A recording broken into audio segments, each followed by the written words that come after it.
Hello, chat. And happy Thursday. Nice to see you, Tia and Terraditto.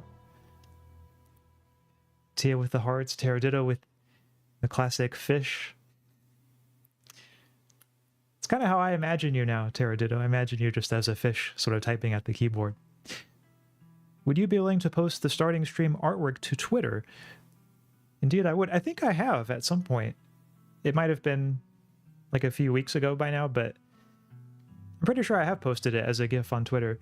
But you can tell me if I'm wrong about that. Like if you search right now and it's not there, let me know, and I can always post it again.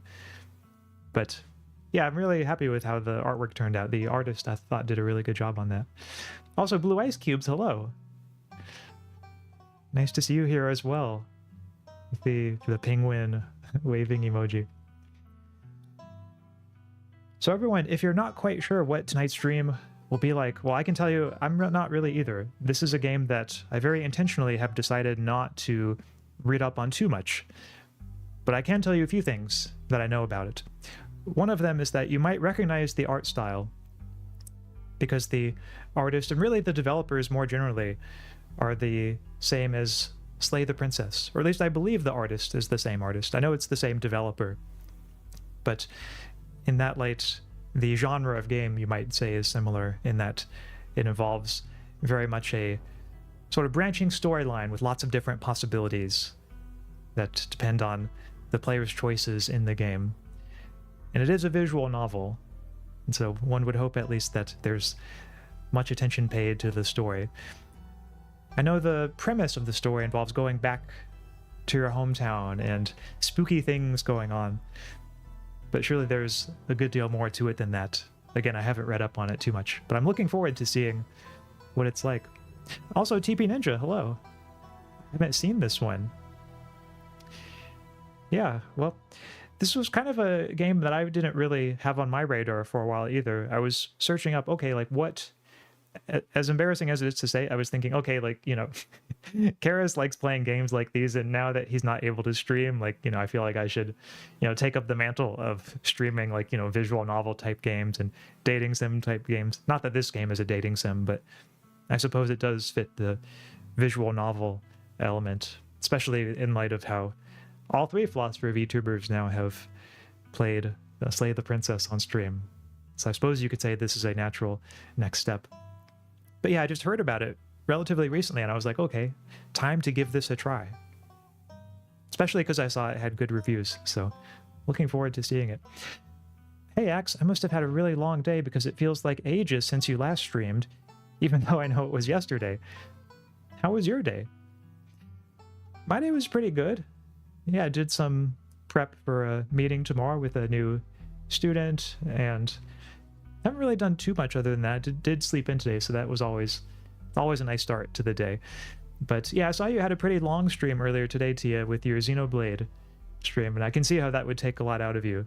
Like a 5+ hour stream. That's a long stream for anybody. If it's anything like Slay the Princess, it should be top quality. I'm stoked. Makes me feel pretty nostalgic for last October too. Yes, yes indeed. I feel that way also when I look at the main menu of this game. I think it's just that vibe, something about this art style and the themes that are covered in games like this. It's really good for that time of year. Although at the same time, I should of course say it's never too early for spooky season to start. And that is as true on this channel as it is anywhere else. So with that in mind, let's begin, chat. I think I'm ready to start this. Your name is... Ooh, here we go. It's another one that asks us our name. I know last time I put my name in as Axaeon. Well, Axaeon VTuber, first and last name. And though I was not able to score a date with any of the pigeons, perhaps my luck will be better in this game. Even though this is not a dating sim, perhaps I will have better luck in general than with the pigeon dating sim game. You live in the city of... Oh, is this going to be like my city in the game? Like whatever I call it will be what it's called in the game? Now it feels like a big decision. I don't know. I don't know if I'm ready for this chat. What should our city be called? The city of Spooksville, maybe?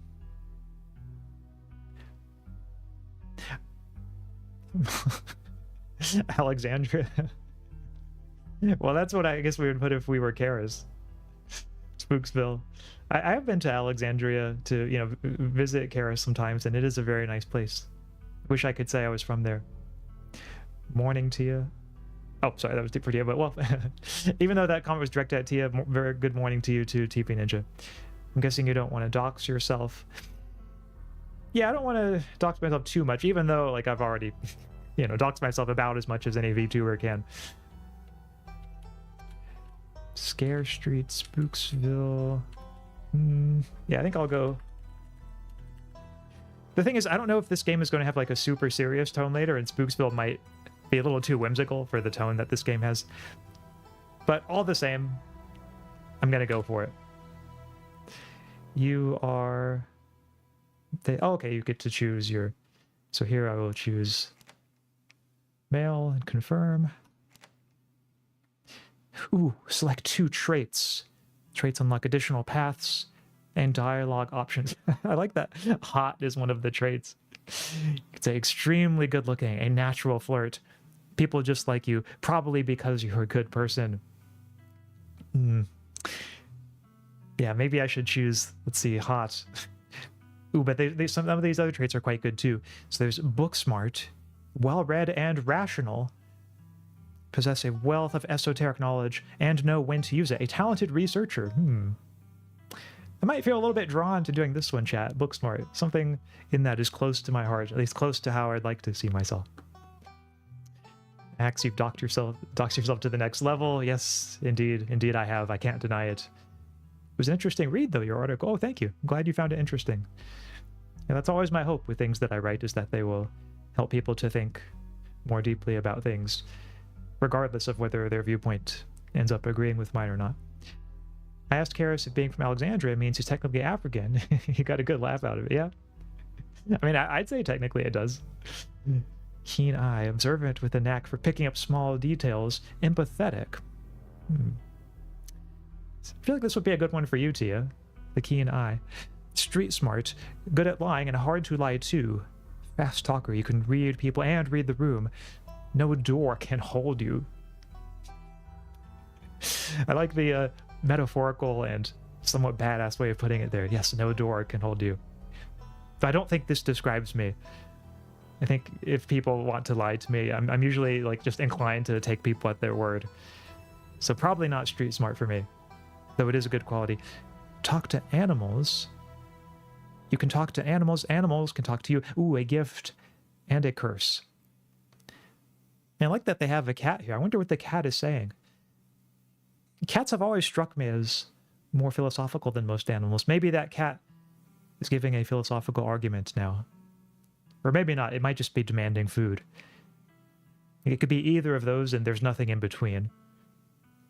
Mystical. Strange and unusual. You see the threads of reality in ways others cannot. Ooh, I like that one too. Threads of reality in ways others cannot. Yeah, I'm kind of drawn to that one, especially with the purple aesthetic. Saying it wants fish over and over. Yeah, that's okay. Judging from the expression on the cat's face, I think that is fair to say. Yeah, book smart is an appropriate one here. Oh, thank you. Powerful build. Okay, tough as nails. The pinnacle of fitness, chat. An imposing presence that commands the room. And a mean right hook. I can see how these would be useful stats for a game. I don't think it really describes me, though, or the kind of character that I want to build, but for some characters, some playthroughs, I can see powerful build doing well in this. Dr. Doolittle curse, I think the cat, yeah, food, that's all, that's all a cat wishes for. I was about to say keen eye would suit you, then you melted my heart. Yeah, they certainly have a good image for it here, the magnifying glass and observant with a knack for picking up small details, empathetic. Yeah, you know, chat, as funny as it sounds to say, at first I was thinking maybe hot and book smart. maybe it's just my recent failures in all the dating sim games make me want to choose hot, just because I've missed out on that experience of video gaming, and maybe if I do it in this game, I can actually get to experience what it's like for someone to go on a date with me in a game. But alas, I think now that I've seen all of them, I am most drawn to Booksmart and Mystical. Mystical, yeah. Mystical and Booksmart, I think, are the two ones that seem to me like they speak the most to either my character or at the very least the kind of character that I would like to have or like to see myself as being. Personally, I'd go for Keen Eye and Hot if going for realism, but Powerful Build if min-maxing. Yeah, it's tricky. Decisions with these types of games. Yeah, Powerful Build does seem like it's the most likely to be useful in various situations that come up in games. But yeah, I think I will go for Mystical and Booksmart. And confirm. I also feel like Mystical probably has the most possibilities for making an interesting story. Also, chat, I realize now I am getting kind of bright. Maybe I should fix that. I didn't know this game was going to be that bright for the default. Let's see, maybe if I do it like this. See, is that better? Okay, I think that is. Ooh, also, I'm slightly in the way. Okay, here we go. Now everyone can read the text. And chat, it looks like it's another one of those games where you'll be listening to my voice for a lot of this stream. So get ready. Or maybe I should get ready. My voice is probably going to be pretty tired after this. I don't know how long episode 1 will take. I think maybe it's going to take perhaps 2 hours, I think, is what it said on how long to beat. But who knows for a game like this. So we'll just have to see.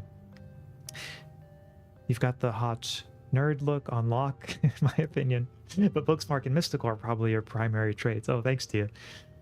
That is quite a compliment in multiple ways, so thank you. You jolt awake as the bus hits a particularly nasty bump. You feel like you'd only just managed to start drifting off, and now here you are, awake again, and still exhausted. Ooh, I know what that's like. For a moment, you're hazy on the details of where exactly here is, confusing this bus with the many others that came before it. But as your mind continues to reassert its existence in the waking world, the past few days come back into focus. The long-lost cousin, the bad news, the 26 hours of bus rides with countless late-night stops and seedy depots that would have felt unsafe even in the middle of the day. You wouldn't normally find yourself traveling like this, but your cousin bought the tickets. The funeral of Pearl Ann's Scarlet, your cousin's mother, and your aunt seemed like something you shouldn't ignore, even considering your own late mother's rocky relationship with this side of the family. Ooh, here's a mystical. Here's my first special trait dialogue. But it was also more than just the social pressure of the invitation that pushed you to accept it. Something has been tugging you back to this place your entire life. There was no choice to be made because you were always going to find your way here. So when your cousin called, you knew what had to be done. And now, the end of your long journey is in sight. You're almost in Scarlet Hollow. Sleeping on the bus is scary because what if you miss your stop? Yeah, that's what would be the hard part of it for me too, having that worry in the back of your head. So anyway, as I was saying, oh, this guy, I could already tell from his face what this guy's character is like. I feel like he just has that look to him, you know. This premise is giving me Edith Finch vibes. Yeah, true, it is kind of similar to that in a way with Edith Finch. I wonder, do I need to decrease the darkness a little bit more, or decrease the brightness a little more, I should say? Yeah, there we go. Hi, Axaeon. I watched Tia's talk on the morality of monogamy, and it made me go back and watch your lecture about it. I don't know if I agree, but I really enjoyed your well-thought-out exposition. Oh, thanks, Lottle. yeah, that was a fun stream to give. I like giving the lecture style streams like that, and I at least find it a very interesting issue. So I'm glad to know you found it interesting too. So thank you for letting me know that. I could sleep in the bus and wake up on time. Years of training though, and also now I put an alarm just in case. Yeah, putting an alarm I think is a really solid move. Situations like that. Oh, look how this dialogue starts, or not this dialogue, but this text box. Oh no, he's still here. You ever get that feeling about someone, chat? Like, oh no, they're still here. He's been sitting next to you for the past 5 hours, talking at you without pause. Oh no. You're not sure he even stopped when you started to doze off. At first you thought he was just being friendly, but that was several hours of one-sided conversation ago. I think we all know this person, chat. Maybe we've all been this person at some point or another. It's a tricky situation to deal with, you know. How do you react? How do you respond to someone like this? In a way that's, you know, polite and that doesn't just hurt their feelings needlessly. One of the tricky social situations that can sometimes arise. I mean, on one hand, like, you gotta, you know, appreciate to some level, like, it's someone who's enthusiastic and, you know, they're wanting to share their enthusiasm with you, but at a certain point, perhaps it just becomes a bit much. In my opinion, you might as well turn off adaptive lighting since this looks to be a pretty drab colored game. That it does. That if it continues this way for a while, I think I probably will turn the adaptive lighting off. But I'm going to give it a little bit more of a chance and just see what other scenes come up. So I was up in Maryland looking for work, but mostly messing around because I was a dumb teen. Me and my buddies were doing our usual prank stuff, you know, pushing joggers into the harbor, that sort of thing. Oh yeah, you can tell, chat. He thinks he's so cool. Ooh, first dialogue choice. Wait, what? Are you serious? What's wrong with you? Hell yeah, so chaos, my dude. Why are you talking to me? Remain silent. You know, he's probably looking for a reaction like this because he wants us to think like he's a super cool, edgy guy. The "why are you talking to me" I think is one that can work depending on how it's said. Like, I probably wouldn't say that in most cases, but I think if you were to say it not in a tone that sounds, you know, overtly sarcastic or overtly snarky, but instead we're just to pose it as a good faith question. You're like, why are you talking to me? And if it came from a place of genuine curiosity, maybe that would be the most productive way to engage with this person and perhaps prompt him to think a little more deeply of, okay, like, why am I talking to this person? Like, what is it that I really want? One-sided conversation. After 2 lines of no response, I quit. Same here. Like, yeah, if somebody is giving signs that they don't want me to talk to them, I immediately, like, tail out of that conversation. You almost have to have, like, a certain respect for that, the fact that he's kept it up this long. Like, either he's really unself-aware, or maybe he's just so intrigued by what he's talking about that he's going to continue it. I try to be like, oh, this was fun, but I want to try to read my book now. Yeah, that's a good diplomatic way of doing it, too. If there were an option like that, I might choose that option. For right now, I will choose, why are you talking to me?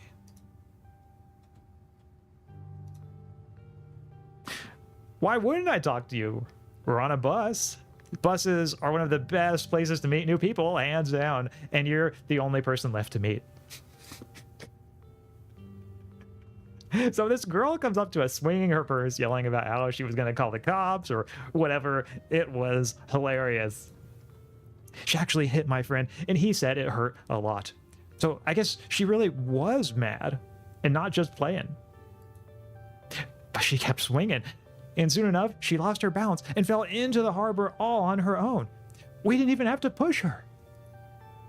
We had a good laugh and fished her out, and her phone got soaked so she couldn't call the cops on us. We wound up hanging out all day. She kind of became my girlfriend after that, and we've been off and on for about a year, so it's pretty serious. About 5 months ago, She tried to break up with me, like, for real. And geez, you ever get so mad you just, like, want to kill somebody? Okay, at first I was giving this guy a chance, but now, like, I'm really getting weirded out by him. Only a philosopher could make that line work. Oh, yes. I suppose it is one of those lines, of the "why are you talking to me" line. So, yeah, I kind of feel like killing someone right now, actually. No, not really. Oh, yeah, all the time. Not sure you should be saying all this to a stranger. I've never felt that way about another person. I find it alarming that you have. Smile and pretend he didn't just say that. Yeah, what should I pick? I mean, I think I'm still at the point where I prefer disinterest over hostility toward him. Yeah, I'll just say maybe, like, no, not really. Although if he hasn't gotten the hint at this point, yeah, he's probably not going to.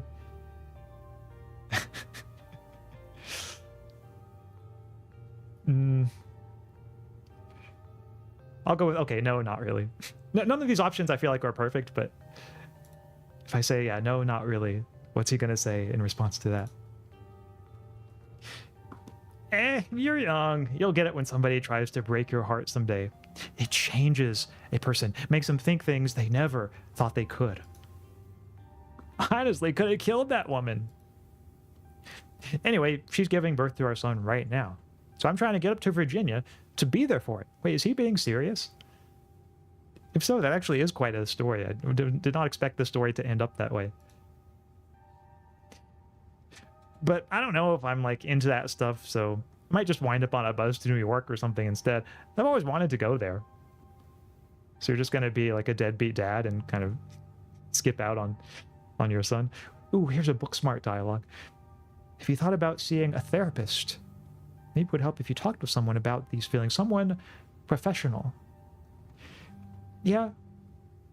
He probably does need some help. This is kind of a nice constructive thing to say to him in this moment. I don't think that's his son, to be honest. Okay, yeah, it might not be. Maybe she's just telling him it is, and he fell for it. I mean, look at his face. He seems like the kind of guy who would fall for something like that. Alternatively, if the guy next to me looked and sounded like that, I might disembark the bus and wait for the next one. True. But what if he gets off the bus with you? Oh no, like there's no escaping him. Looks smart. So, yeah, I'm going to ask him, have you thought about seeing a therapist? Maybe it'd help if you talked with someone about these feelings, someone professional. Nah, I don't need to do that kind of stuff. Bus strangers are the best therapists. I feel a lot better after talking to you. So yeah, we're his unpaid therapist right now, chat. Anyways, where'd you say you were headed? Yeah, far away from you, dude. At this point, he looks like a BoJack Horseman character. Oh, I haven't seen the show, but I've heard of it, and from what I do know of it, yeah, I can see that. He sounds so deluded already. Either she's crazy too, or she has a partner, and he's projecting a relationship onto her. Yeah, it could be. It's one of those two possibilities. I think you're right about that, Blue Ice Cubes. You just capture what women have to think about and deal with all the time. Yeah, I think they should have given this game a different title. This should be like Woman on the Bus Next to Creepy Stranger Simulator. Game of the Year, 2025 edition. Question if they're even together. He gives me the feeling that he simply decided that they are. Ooh, yeah. Could be one of those. Like, she looked vaguely in his direction once, and now he thinks that, like, they're dating. Ooh, okay, here's the mystical. Home, I think I've never been, but it felt like a call at the back of my mind for as long as I can remember. Something can only be put off for so long. Ooh, yeah, I like that, because it's vague, but also kind of intriguing. I didn't say where I was headed. I would never say where I was headed to someone like you. Scarlet Hollow. Yeah, I think that this is one that the mystical. Let's say, home, I think. I've never been, but I felt it like a call at the back of my mind for as long as I can remember. Some things can only be put off for so long. The young man anxiously shifts in his seat. For one perceptible moment, it's his turn to feel uncomfortable before he catches himself and heartily laughs. Oh, you must be talking about Scarlet Hollow, right? Or the Holler, as they call it in the mountains. That's the only other stop until this bus turns around. So if you aren't getting off at any stop, you must be headed up that way. Almost nobody ever goes there. I'm usually alone on the bus by now. Though actually, I had a couple of buddies who went up there to work in the mine. There's a coal mine up in the hollow, you see. And there's always a job listing or two on the boards around here. I've never wanted to do that kind of thing myself. I like my lungs the way they are. Thanks. But my buddies got desperate enough to try it. Haven't heard of them in a while, now that I think about it. Should see if they're on Facebook, see how they're doing up there. Hope they didn't die. He looks back at his phone, for once focused on something other than you. Yes, our plan worked, chat. And to think that I would have picked hot as one of my traits. Can you imagine how that would make this scene go? He'd be even more insufferable. Oh, this is me. It was lovely meeting you. Hope you don't get too bored without me around to talk to. Yeah, I think I'm safe, dude. Here, I have something for you. Oh, it's okay. You can keep it, whatever it is. The stranger rifles through his pack before presenting you with a dripping bag of peanuts. Why is it dripping? They're boiled peanuts. Got them at a gas station a few buses back. Noticed you haven't eaten much, so I figured you could use them more than me. Plus, they're dripped all over my bag, so I don't want to carry them anymore. Ooh, tip. Sometimes picking a dialogue option establishes new facts about who you are. Nice, I love boiled peanuts. So you take the peanuts, no thanks. Screw you and your peanuts. I'm actually allergic to peanuts. Oh, you can like just eat the peanuts right now. Yeah, I'm a little afraid to. I love boiled peanuts. I mean, as hesitant as I am, chat, I think probably he's being genuine now. Like, probably... I don't think these peanuts are filled with a drug that's going to, like, knock me out. At least it would be surprising to use peanuts, I guess, as the medium for delivering something like that. But who knows? You never know. Being nearly alone on a bus with this guy would actually send me insane. Please don't take food from strangers, especially unsettling ones. Here's the thing. I think if I take the food from him, but I don't eat it, then maybe later it could have another use. Like maybe I could give it to like a squirrel or something and unlock like an alternative path through the woods. That's just the video game logic part of my brain talking. And they go, nice, I love boiled peanuts. You take the boiled peanuts. Glad they're going to a good home. And with that, I leave you. Safe travels, friend.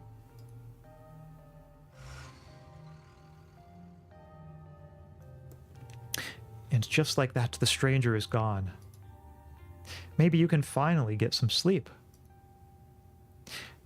Next stop, Scarlet Hollow, end of the line. Almost there.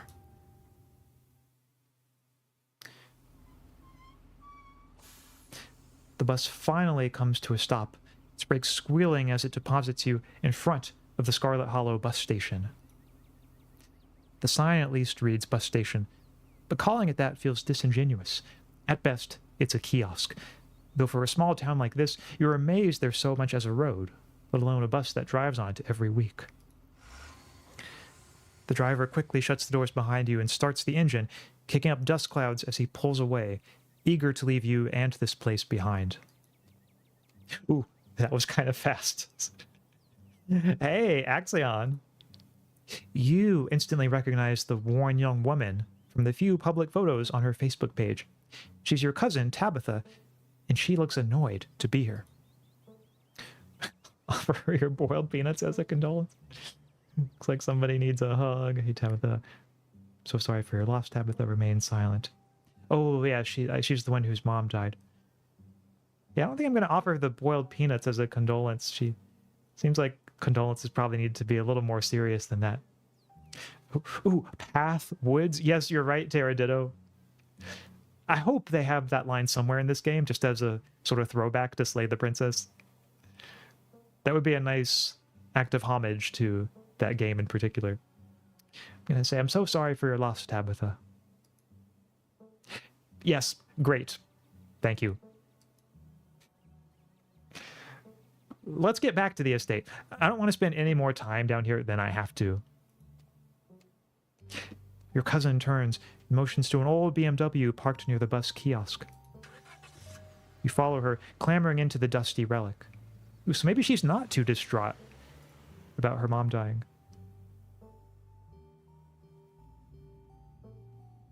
It doesn't take much driving before the only signs of civilization are the car you're in and the road you're on. Tabitha maintains an icy silence as she focuses on the road. Yeah, she looks like she's seen a lot, this girl. She's had a lot of experiences in her life. Ooh, tip, dialogue options labeled Explore can usually be taken without advancing the story. They can impact relationships and unlock additional story paths, so choose carefully. I see. So I could ask her how you're holding up. Oh, I guess my character's mom died too, it sounds like. Oh, this is our first time meeting. Wow. Yeah, I think I'll ask her, how are you holding up? She's probably not going to like it, but, you know, it's a nice opening, question to ask somebody in a case like this. Fine. She reminds me of the princess. Ooh, that's a good observation. Yeah, she is kind of like, at least some incarnations of the princess. And in a way, kind of looks similar, too. Isn't healthy to keep things bottled up. Yeah, that's a little condescending, I feel like, to say that. I'm not going to go with that. I know how you're feeling. I lost my mom, too. Okay. But if that ever changes, I'm here for you. Oh, this is a nice one. Maybe Tabitha just needs someone to show a little kindness to her. Maybe then she'll start feeling a little bit better. So I'll tell her, if that ever changes, I'm here for you, all right? Even after I go home. Sure. I get the feeling she doesn't want to talk very much. Yeah, I think I'm going to remain silent on that one. You decide to sit in silence with your cousin as the car eases up the steep mountain road.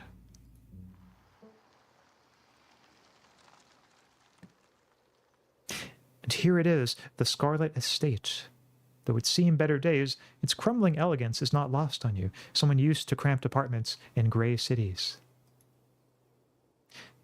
Your mother told you about this place many times before she passed, always with an anger burning beneath her words. The faded majesty you once imagined doesn't quite compare with what's in front of you. As you stare at it perched on the crumbling cliffside, you can't help but feel like it's something that should have been left to rot a long, long time ago. The house is giving a series of unfortunate events. Ooh, yeah, I suppose so. But, really old and dilapidated houses like this that are also kind of different, I am kind of inexplicably drawn to them in a way. There's just so much personality that places like this have. And I think that's what my character is appreciating too.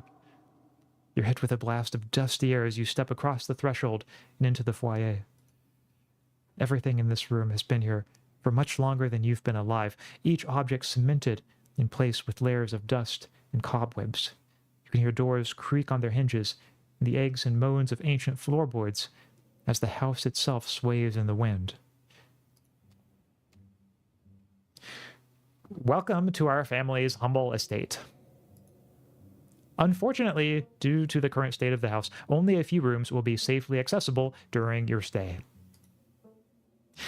I wouldn't go wandering anywhere else if you value your limbs. The floors have been known to give out. If you know what's good for you, you'll stick to your room, your bathroom, and the kitchen. And hallways, I guess. But only the hallways you need to use to get to those places. I'll show you around so you know where it's safe to walk. You can leave your bags here for the time being. The architecture here is breathtaking. It reminds me of the Biltmore estate. It's beautiful and clean. Yeah, she's going to see right through that Some of these are kind of, I thought y'all were loaded. Can't you afford to fix this dump? You know, she might actually appreciate the honesty. But for now, I'm going to go for the kindness. I think we have at least a few more kind responses to see if she appreciates it. So the architecture is breathtaking. It reminds me of the Biltmore estate. Color me marginally impressed. I didn't have you pegged as cultured. Believe it or not, this estate actually predates the Biltmore by nearly 3 decades. It used to be the crown jewel of the region. But times change, and the attentions of the masses are ever so fickle. Shall we begin the tour? Follow me. You put your bags down and follow Tabitha through a long, dusty hallway. She delicately steps over holes and tears in the floor, and you do your best to trace her steps. I'm feeling the same sense of dread as entering the cabin. Ooh, yeah. Like maybe this, too, will be sort of a threshold point in our journey in this game. A place that we come back to again and again, but with differences each time. Kitchen. On Wednesdays, a woman from town comes in and does the cleaning. Her name is Janie. I wouldn't recommend socializing with her. She'll talk your ear off. If you need any food, there's fixings for peanut butter and jelly. Ooh, actually, I really like peanut butter and jelly, so okay. This place is getting better, you know. Don't touch my mac and cheese or my ice cream. Those are off limits. Oh, dang it, I actually kind of like mac and cheese, I was hoping. And ice cream's good too, but anyway, since those belong to her, we shall respect her wishes. Oh, you can also access the garden through here, but it's pretty wild, so I wouldn't if I were you. Some explore options prevent you from taking others. Choose carefully. Okay, that's a good tip. Someone cleans this place? You said someone actually cleans this place. Have you ever actually seen that happen, or does this person just say they didn't leave? The first 2 options here are both essentially the same thing, like skepticism about the cleaning. Just one of them's a little more harshly worded than the other. There's a meow meow on the counter. Oh, you're right, Tia. Wow. There is. What a nice looking cat. And it's funny that the cat has kind of the same facial expression as Tabitha does. So maybe the 2 of them understand each other at least. This is so nice. It's nice. Explore Lie. It's perfect. PBSJ, how did you know it was one of my favorites?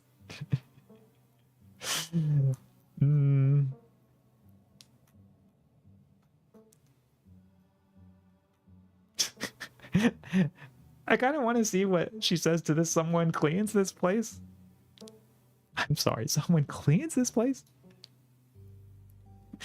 Why do you ask? Not to your sparkling city standards? Out here in the country, we know how to put up with a little dirt and grime. Okay, fair response, I guess. Yeah, a little dirt and grime doesn't bother me too much. Though it is true, as you say, Blue Ice Cubes, the house looks like it's been ransacked. I want to see what she says about PB&J. How did you know it was one of my favorites? Oh, I just got a Steam achievement for that. That damned smile. Get your cousin to flash her pearly whites. Must be a difficult achievement in this game, getting her to smile. That smile can't be real. Yeah, it looks kind of strained to me. Like, she's doing her best here. But still, I see through that smile. I didn't, but good for you.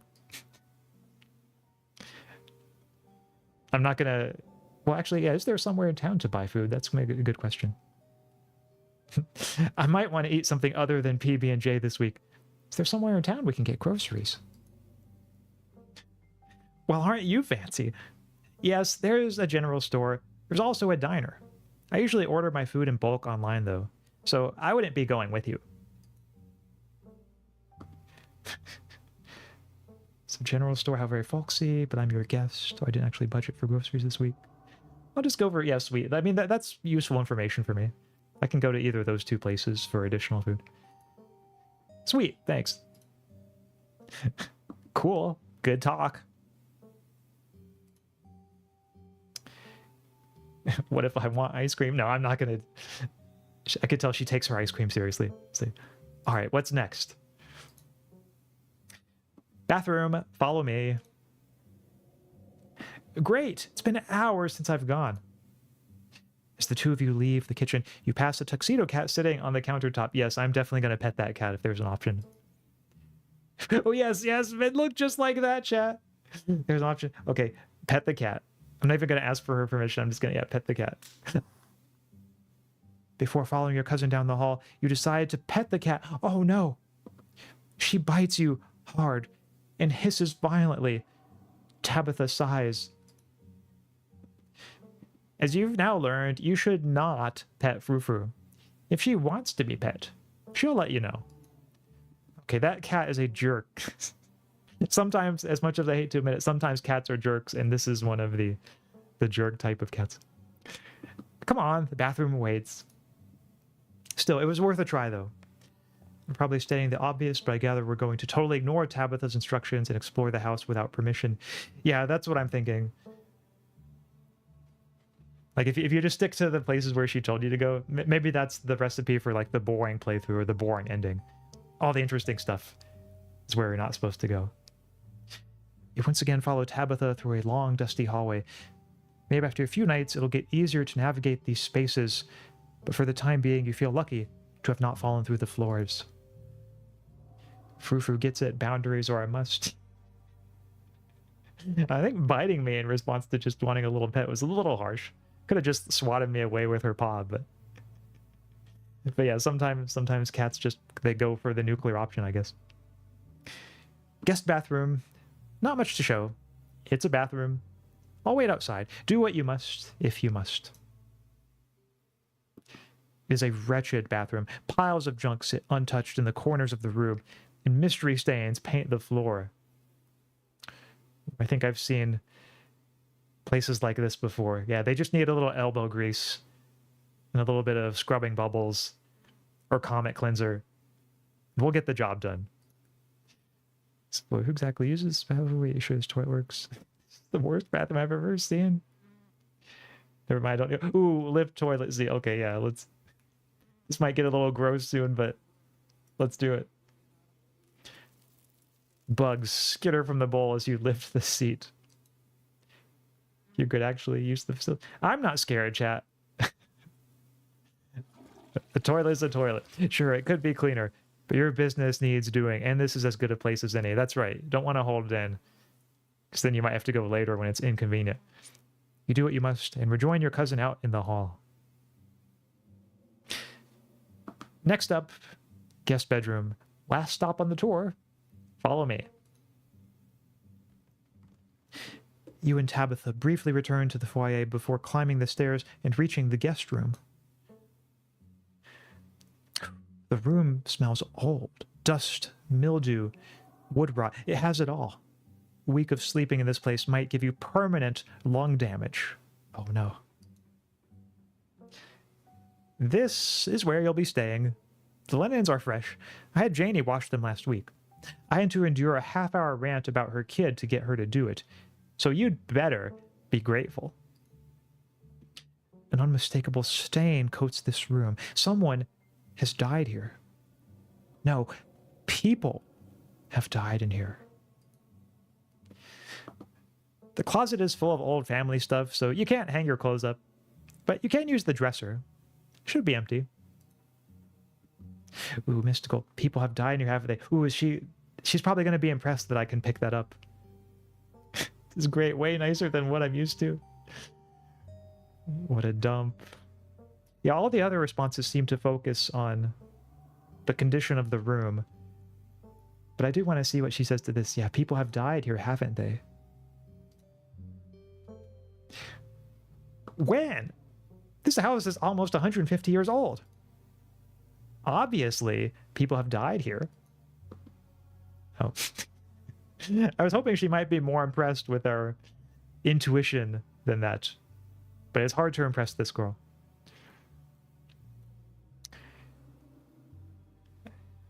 Yeah, so I guess I'll start to get settled.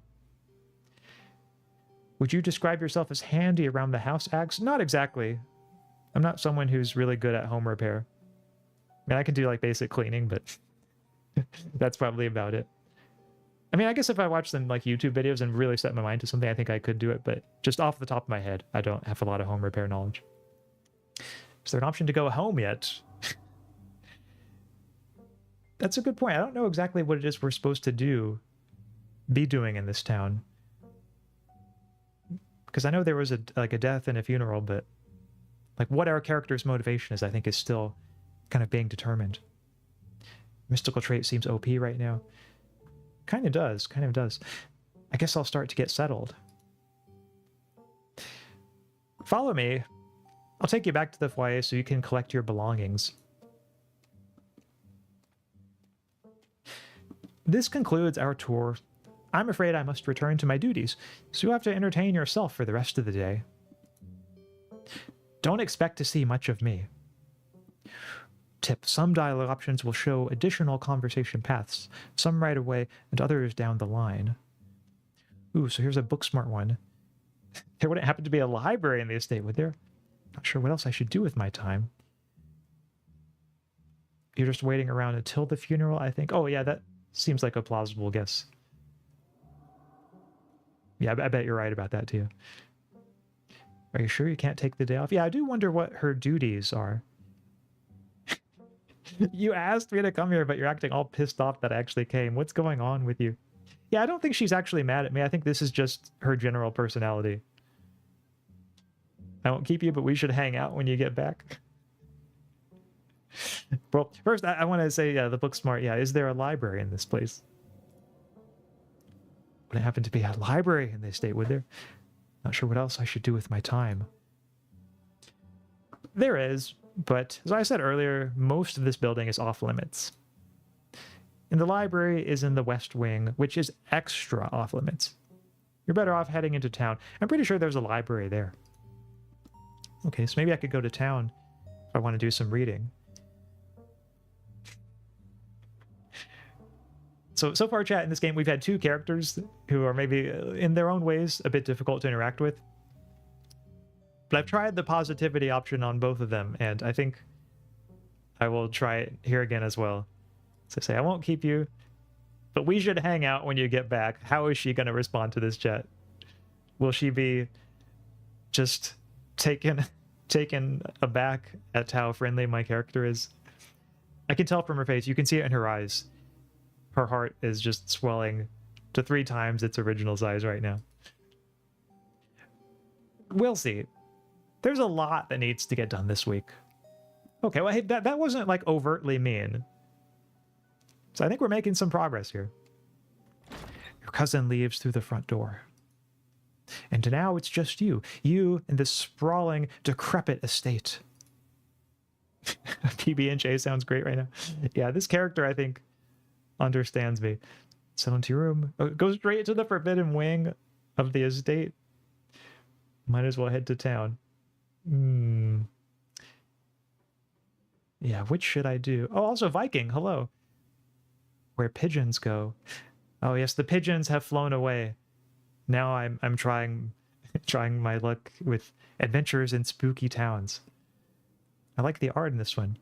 Yeah, the art fits the game well. It is.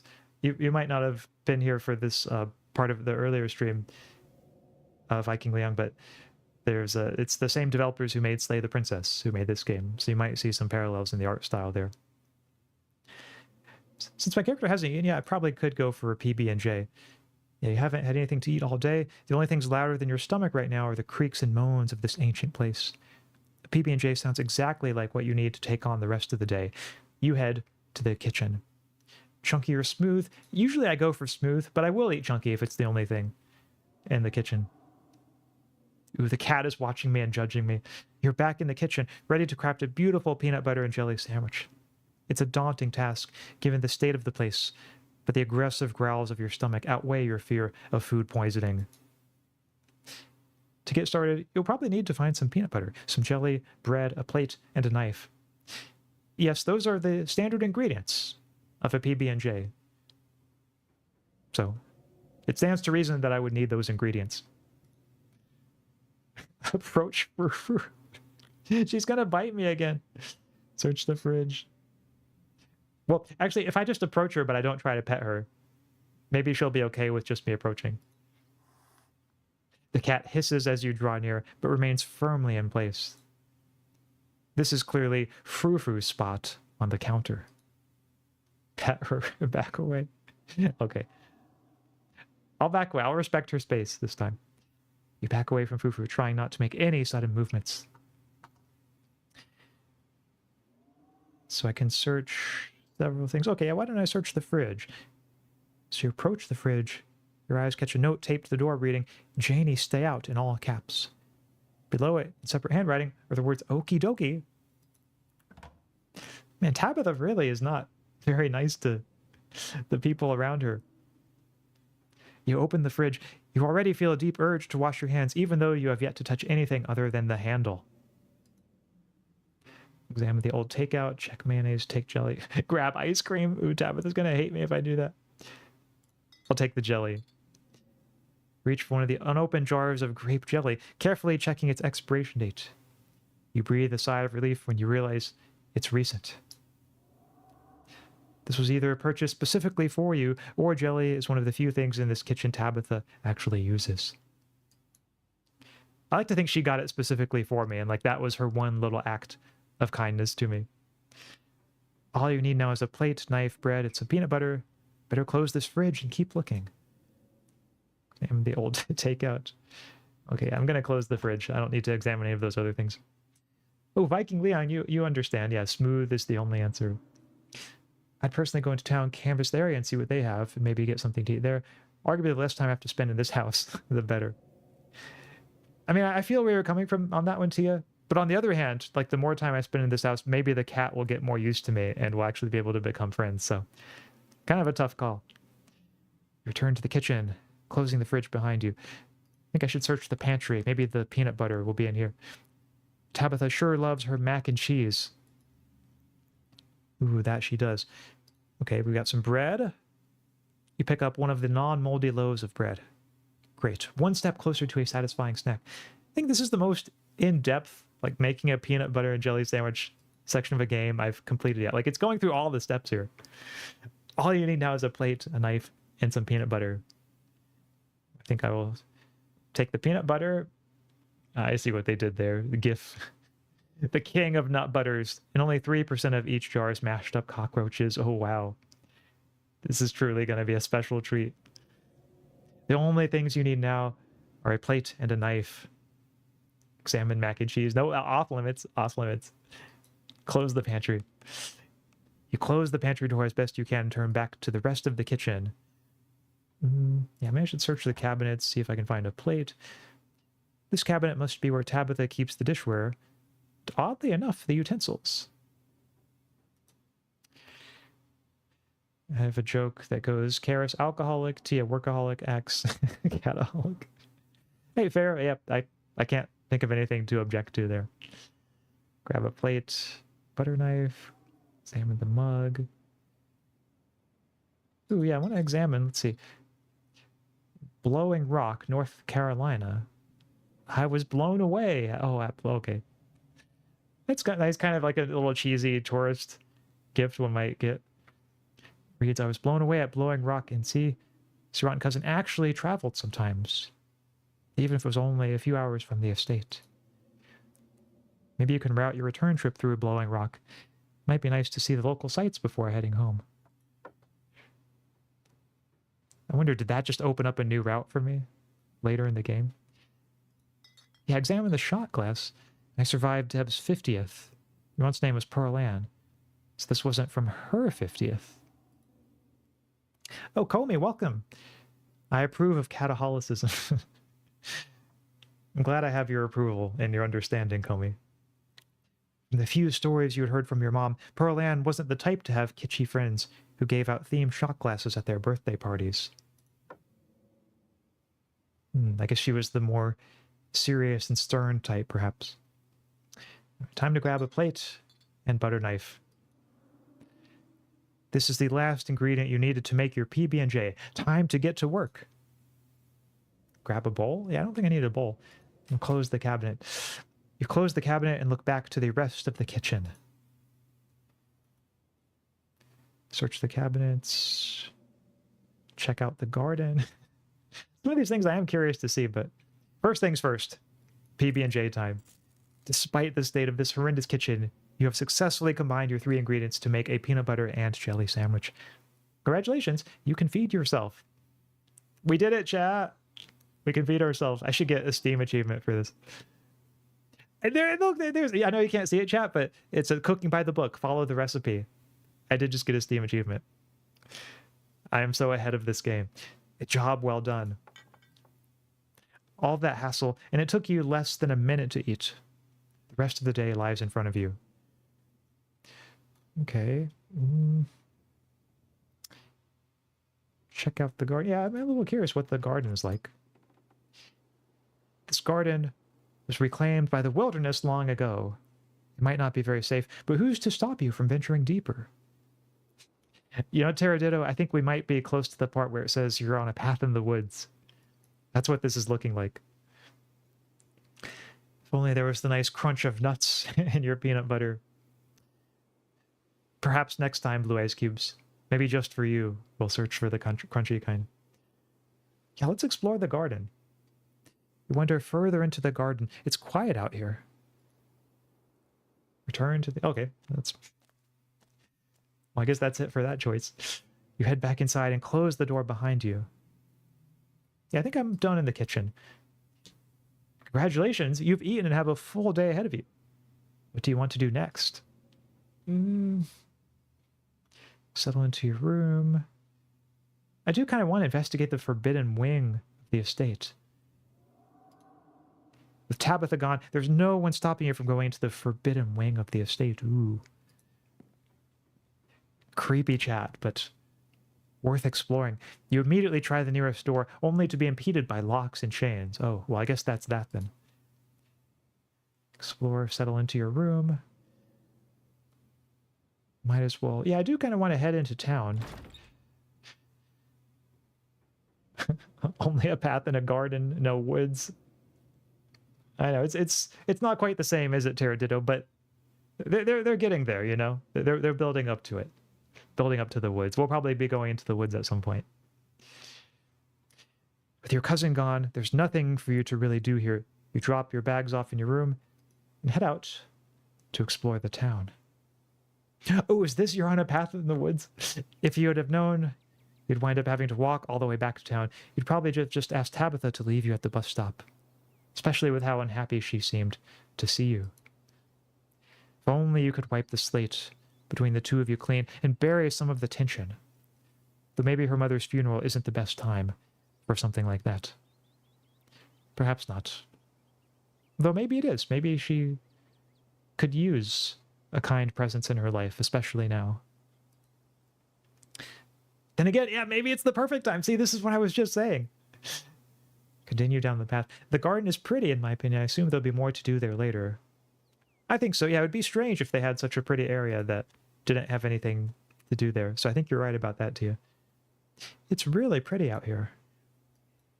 Continue down the path. Ooh, see, it called it a path just there. Finally, you made it back to town.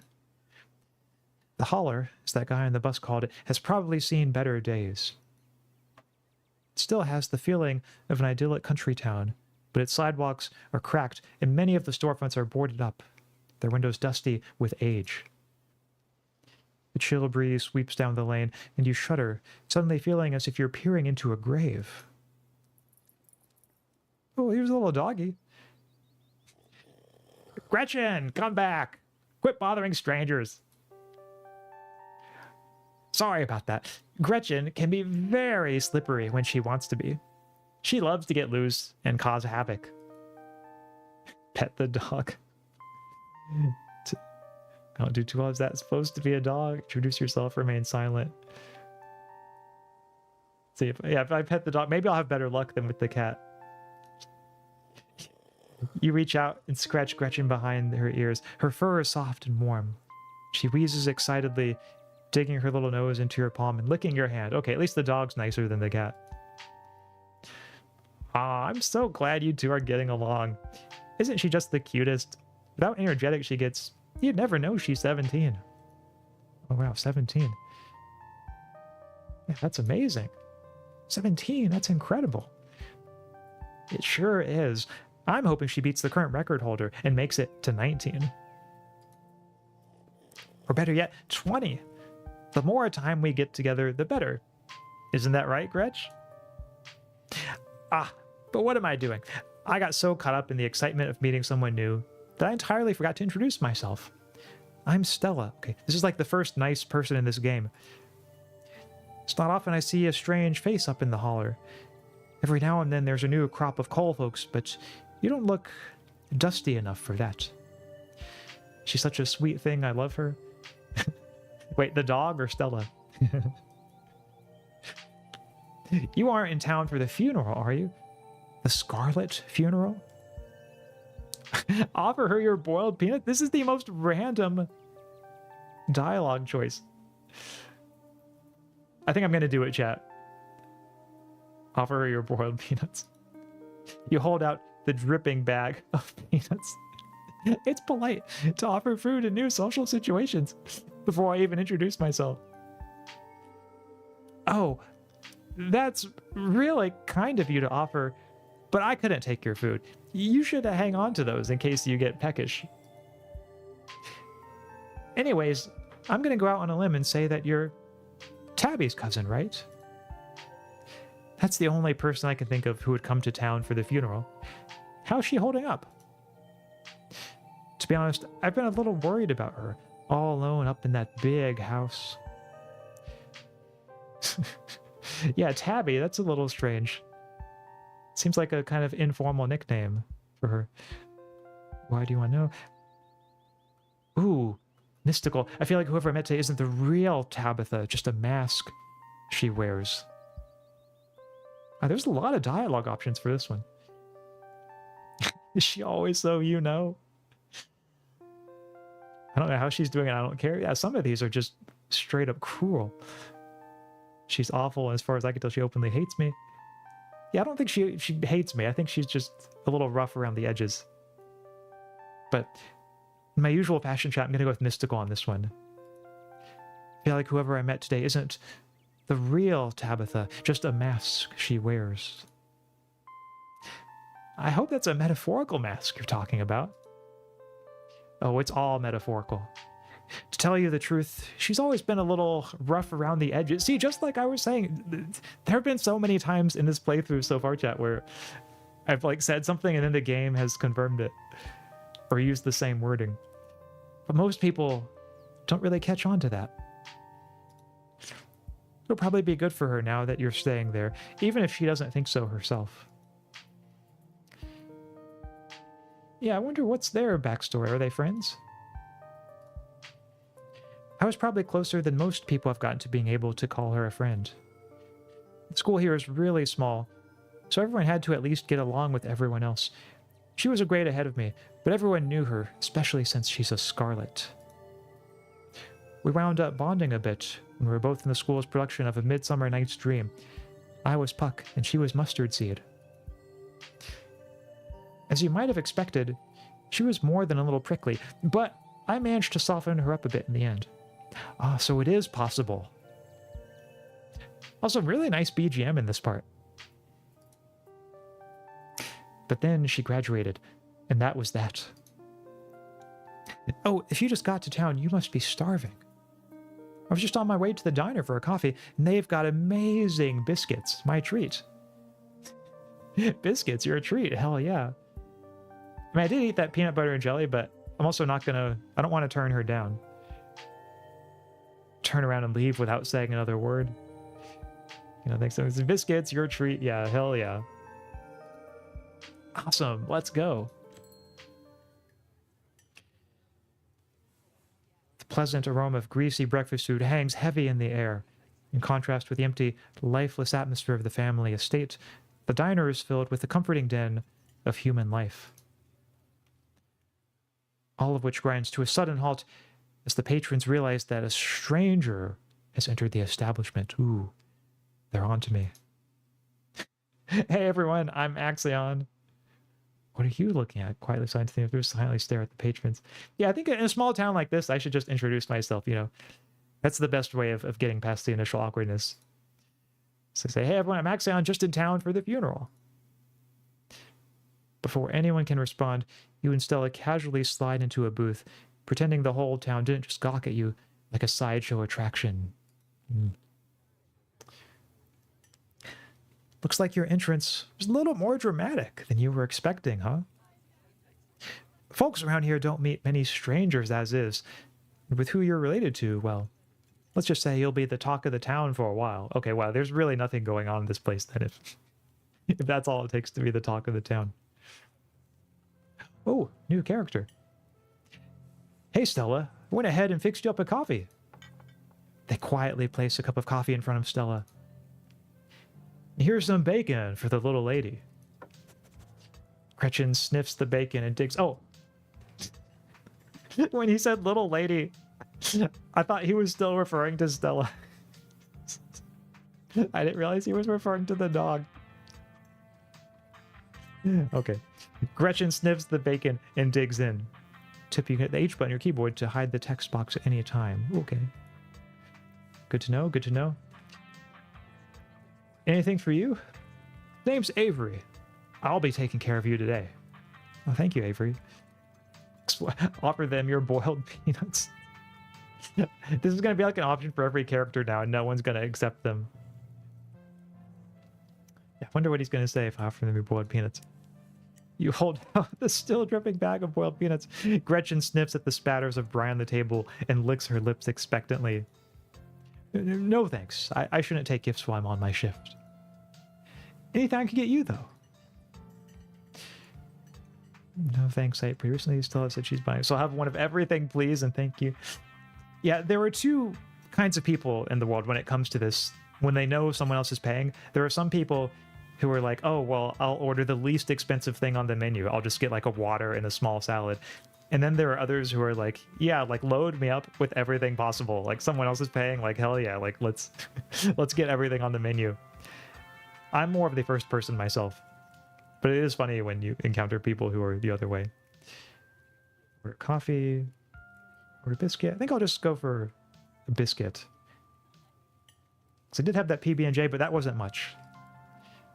Oh, a biscuit, please. I heard they were really good. Best in the country. Oh, and I'm sorry for your loss. Before you have the chance to respond, they're gone. Glad you took my advice with the biscuit. You won't regret it. You know, if you ever want to get rid of those peanuts, there's a trash can right by the door. Ooh, I think I see what she's hinting. See, I would have gone straight to town and gotten to go on a date with cute and nice Stella and eaten something other than PB&J. Win-win. True. On one hand, you wouldn't have had to eat the PB&J at the home in like the creepy kitchen. But on the other hand, you wouldn't have gotten to eat the PB&J. And PB&J is like a really good... Maybe this is just like the inner 12-year-old of me talking, but I almost never like turn down a PB&J. Pie, apple pie. I know they have it back there. All the small town diners have it. Oh yeah, that's a good one. Be good for dessert. Anyways, funeral's not till Sunday, right? Gives you quite a bit of time to slum around town. I'm trying to think if there are any cool events going on this week. There's always the reading adventure at the library, which is supposed to be for little kids. But I do it every month anyway. Oh, okay, she understands. Yes, just because you get older does not mean that you have to abandon the pleasures and wonders of childhood. Oh, and I'm pretty sure Avery's throwing a party Saturday night. So that's a fun thing to look forward to. There's the weekly Sunday potluck. Wow, this girl really knows a lot about what's going on. That should be right after the funeral, too, so it'll be a special occasion. It's a shame the reading adventures for kids. I'm excited for something to do at the library. Oh, yeah, I mean, maybe I can still... Maybe I can pass for a kid. It's the Pollock church thing. Cool, sounds neat. Check some of those things out. Just remain silent. It's not that it's not good. I'm just thinking of how it's what I'll be eating every meal for a week. Okay.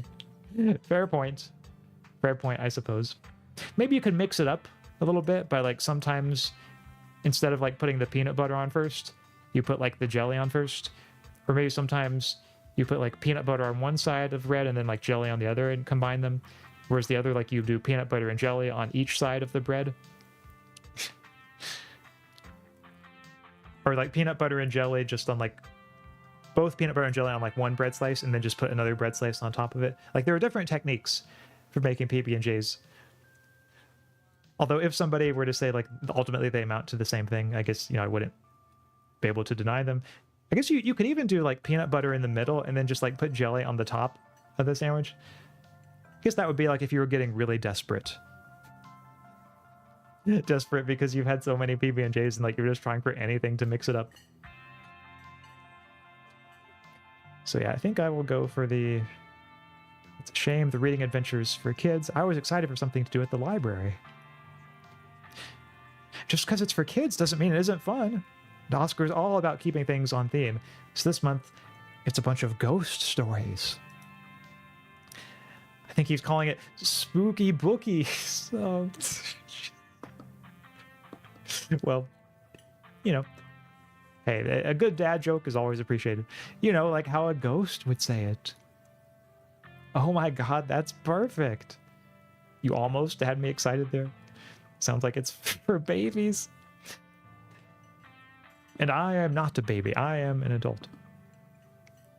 I think yeah, it's just perfect. I mean, spooky bookies, it's hard to beat that title. Or spooky bookies, I guess, if you borrow the ghost pronunciation.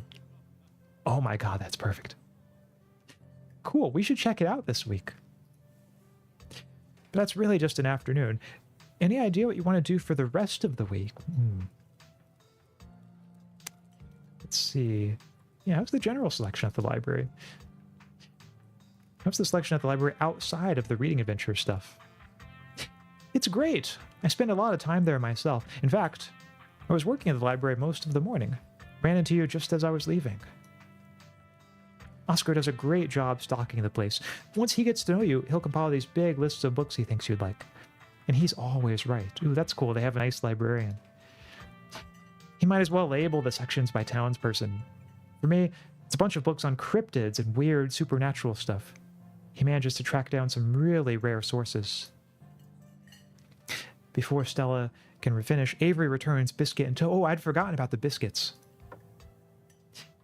Here's your biscuit. Winnie says it's on the house. She sends her condolences. Oh, that's nice of her. You didn't have to do that. Thanks, looks great. What do I look like, a charity case? Or chow down? Say thanks, it looks great. Ooh, you pick up the biscuit. It's delicate and fluffy. It nearly crumbles at your touch. A warmth emanates from its surface. You don't even need to taste it to know that it is good. Divinity, given buttery form. Wow. So my character is thoughtful with the mystical quality, even when it comes to the biscuits that they eat. You take a bite. It melts in your mouth as if it was nothing but butter suspended in a thin matrix of dough. Truly, this is a perfect biscuit. Ooh, this is like the platonic form of a biscuit. Wow. I've had better. This is the best biscuit I've ever had, but that's not saying much. There's like only one reasonable choice here. Say, whoa, this is a really good biscuit. Wow. I'm so glad you like it. Avery lingers at the table for a moment. So, has Stella mentioned she's famous? She's famous? Ah, oh, Avery, I'm not famous. You're the only person I know who's been on the news. If that's not famous, then I don't know what is. Stella sighs. I'm a YouTuber. Chat! She's a YouTuber. Could she be a VTuber? Is that the kind of YouTuber she is? If they actually have a VTuber character in this game, that will be... I'm trying to think if there are any other games that have a character who is, in fact, a VTuber. At least no game that I've encountered. That would be such a distinctive thing that I would just have massive respect for any game that includes an actual character who, like, in the world of the game, they are a VTuber. But even if she's not a VTuber, like, just being a YouTuber, that's kind of cool. Like, what's your channel, you know? Might have to check it out. Wait, what? Wow, that's rad. Oh, how does that make you money? Yeah, that's... I'm sure she's never heard that one before. You and everyone else. Yeah, so like, what kinds of videos do you do? She hunts cryptids. Ooh, like a paranormal channel. You should really check out her channel, Axaeon. It's amazing. I think the best video to start with would be the river one. You know, the controversial one. Oh, yeah. The Catawba River Runner. I didn't expect much out of the footage at the time, but it really wound up doing numbers. So, the River Runner is a cryptid that's only known from a single sighting. 2 Boy Scouts thought they saw something big and weird in the Catawba River, and that's all I had to go on. One of us, yeah. Yep, she is very much so. Alright, time for Axaeon to add needy streamer overload to his playlist. Ooh, yeah. That actually is a good idea, Terraditto. I should add that one at some point. But then I wound up catching this on camera. Stella pulls out her phone and shows you a clip of something in a river. Ooh, book smart option. The size and shape of the creature's body tells you it's likely a predator, and it's definitely not a wolf. You seem to recall that mountain lions used to live up here.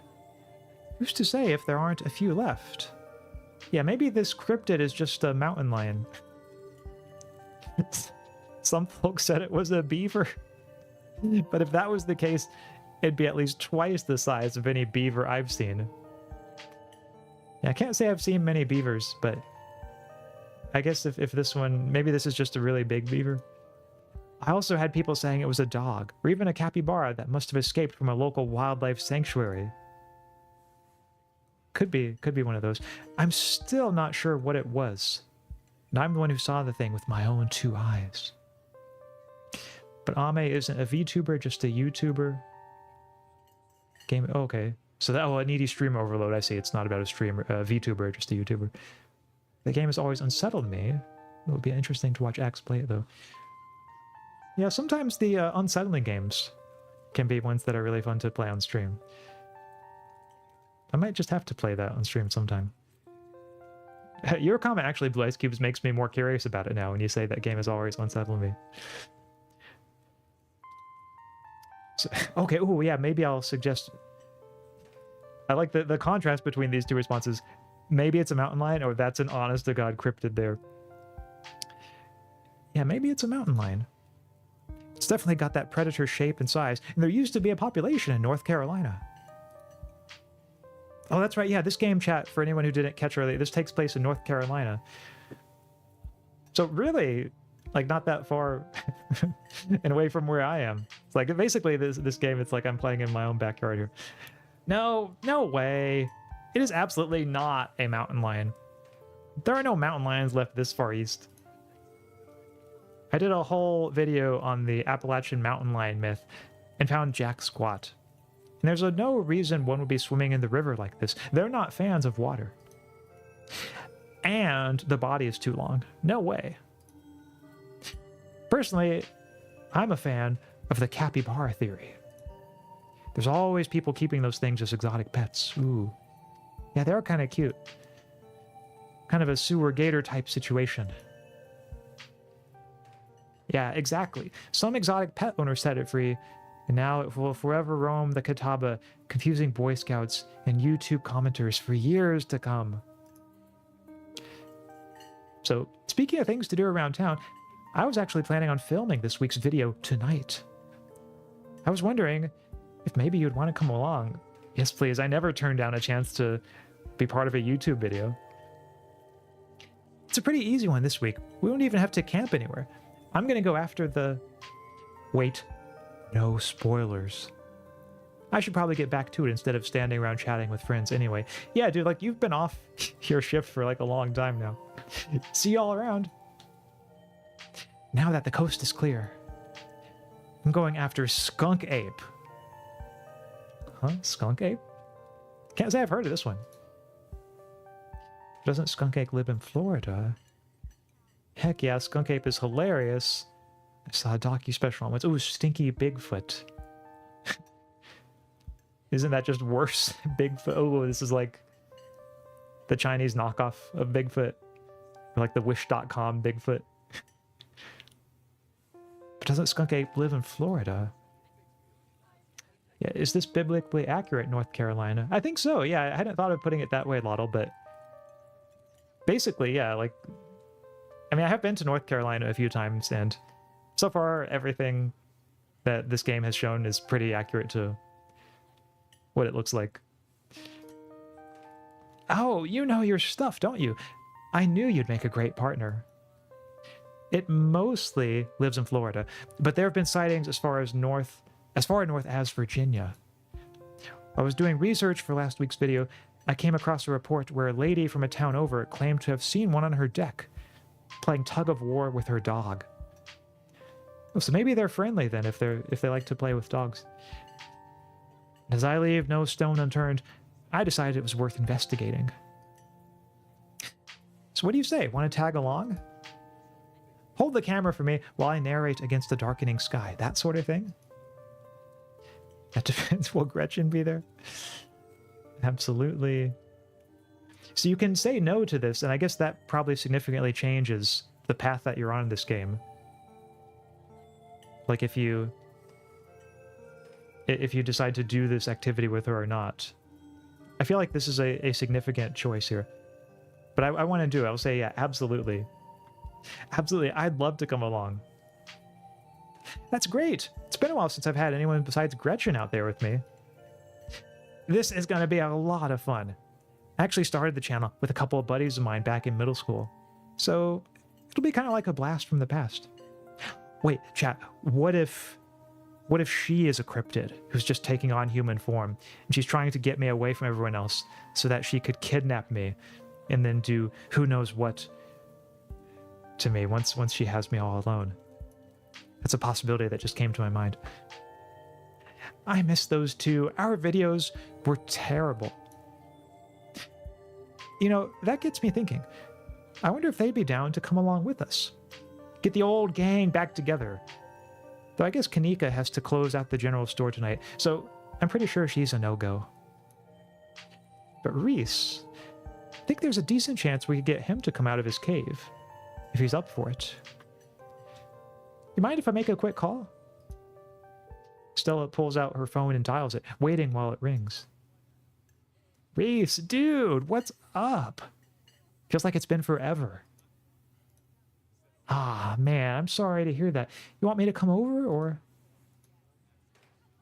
Okay, if you're really sure, but if you change your mind. Oh, I was just calling to ask if you wanted to come out to the woods tonight. I met somebody cool in town today.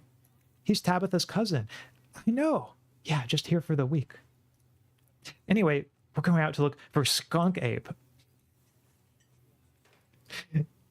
It's just what a thing to just declare to someone. Like, yeah, we're looking for skunk ape. We could take the easier trails if that would help. Dang, man, that sounds awful. I hope you take it easy tonight. I'll swing by sometime this week, and we can have a more low-key hang. How's that? Yeah, I'll bring him. Talk to you soon. Bye, bud. Looks like it's just you and me, pal. Yeah, did he ask you to bring me to his house? It sounds like maybe he's like recently been injured or something, but I don't know if I want to pry because I don't really know this guy. I was going to say, I don't know if I'd follow her. Oh, okay. So maybe you picked up too on it, Lottle, that there's something perhaps a little strange going on. But I feel like by following her, at least we'll get some answers maybe to some of the questions that we have. Yeah, did he ask you to bring me to his house? Why? He's excited to meet you, of course. I think you'll find most folks in this town are. Oh, it's one of those towns. Is he okay? Look, what's his deal? Honestly, I'm glad it's just the two of us. Ooh, Yuri option chat. Well, actually, I don't. I know I chose the male pronouns for my character. I don't know if my character actually. Actually, I should probably just stop talking. But for some reason, I was thinking of my character as female this whole time. Oh, I know what it is. It's because I was playing the pigeon dating simulator game yesterday, where I play as like the only human in the school who's also a girl, and I guess I was transporting that mindset to this one. But possibly whether it's Yuri or not, possibly a romantic option there. We'll say, yeah, like, is he okay? He's not feeling well, that's all. He's had a lot going on the past, gosh, 10 years or so. But I feel like it's gotten a lot worse recently. I can't remember the last time I saw him leave his house. Oh well, it's not my place to talk about it, really. I just got a little excited thinking about having him along again. He's hilarious, you'd love him. We should swing by his place sometime this week. Okay, yeah, I'd be happy to meet him. Haven't I met enough people already? No, I'm going to say that'd be nice. I'd love to meet your friends. Awesome, I'll make it happen. He's definitely the trickier one to meet. Kanika is much easier to track down, since she's at the general store basically every day. But friendship can wait. We've got a skunk ape to hunt. So we should probably head out if we want to make it up the mountain before it's too dark. Ooh, yes. Would not want to encounter the skunk ape in the dark. That is a definite no-no. Come on, let's blow this popsicle stand. I guess that's what, yeah, people in the small town say. You pause before getting up. Maybe it's time to make a good first impression. I think the peanuts sealed the deal with that. Leave a tip, leave a generous tip. You can't afford to leave a tip. Don't leave a tip, you didn't even spend any money. I mean, they were nice to me and didn't even make me pay for the biscuit, so I think I'm going to leave a generous tip. Reach into your pocket and pull out a crumpled $5 bill. You know it's a bit more than one would expect to get from such a short dining experience. But you might as well share the wealth while you've got it. That's right, can never be too generous. You smooth out the bill before placing it on the table inconspicuously. Ah, that's awesome of you. Avery will appreciate that, I'm sure. Stella turns to leave the diner with you following close behind.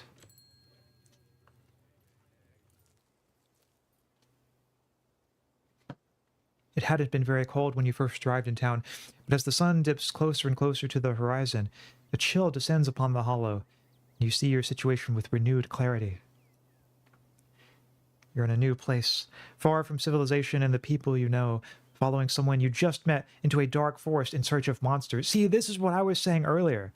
This might be a more dangerous situation than our character appreciates. You feel, a sense of foreboding. More alive than you've felt in years. Strangely calm, tense, unsettled, or nothing. A sense of foreboding, I think, is really the best way of putting it. You feel an overwhelming sense of foreboding, which seems only natural considering where you are. Your instinct screams at you to leave, but at the same time, you're curious to see what the night has in store for you. You decide to go with the flow, to keep putting one foot in front of the other, and to not dwell too much on this strange feeling. Gotta love this brisk fall weather. This past summer was the hottest on record, since last year at least. You know how it is these days. Each summer is the hottest yet, until the next summer, which always finds a way to be so much worse. It's just nice to feel a chill in the air and see the leaves change, like normalcy is restored, if only for a moment.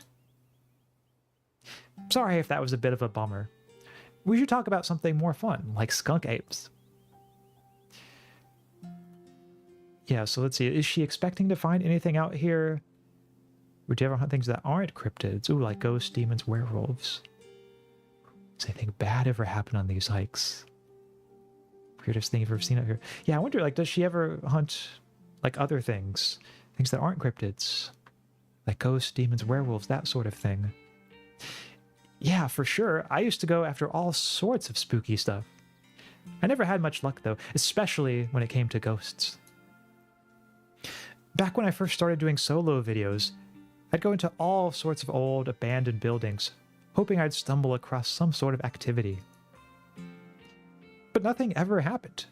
It was always just me and my camera in an old house getting worked up over a gust of wind or a creaky floorboard. When all is said and done, I've just been a lot luckier with cryptids. Hey, gotta go where the content is. I want to believe in ghosts so bad, and I can't rule out the possibility that there really are true hauntings out there. But if there are, I sure as heck haven't seen any myself. Maybe you're about to. Werewolves, I kind of lump in with cryptids. I'd be shocked if there actually were people out there who turned into animals. But werewolf lore lines up pretty well with the great beast genre of cryptid. As for demons, I don't know. I honestly don't even want to consider the possibility that they exist, because if they really are out there, a lot of folks are doomed to an eternity of flames.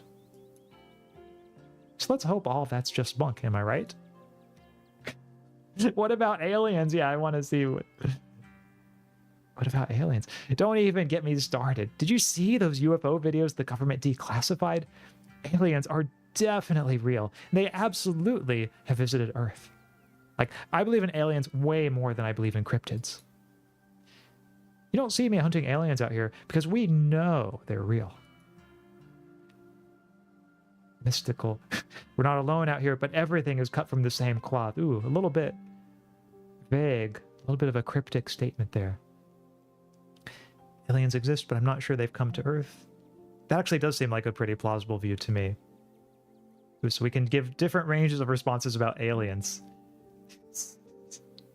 See, that's just what the government wants you to think. The conspiracy theorist answer right here. Average horror movie protagonist. Oh yeah, going out into the woods alone, where there were probably like cryptids and other things. Yeah, so far my character does seem to be somewhat like that. But I guess if they weren't, we could say, would it be as if my character just stuck to where it was safe? Would it be as interesting an experience? Mystical. I will say, yeah, we're not alone out here, but everything is cut from the same cloth. I kind of like how intriguingly vague that is. You've got to meet my friend Kanika's mom. You two would get along.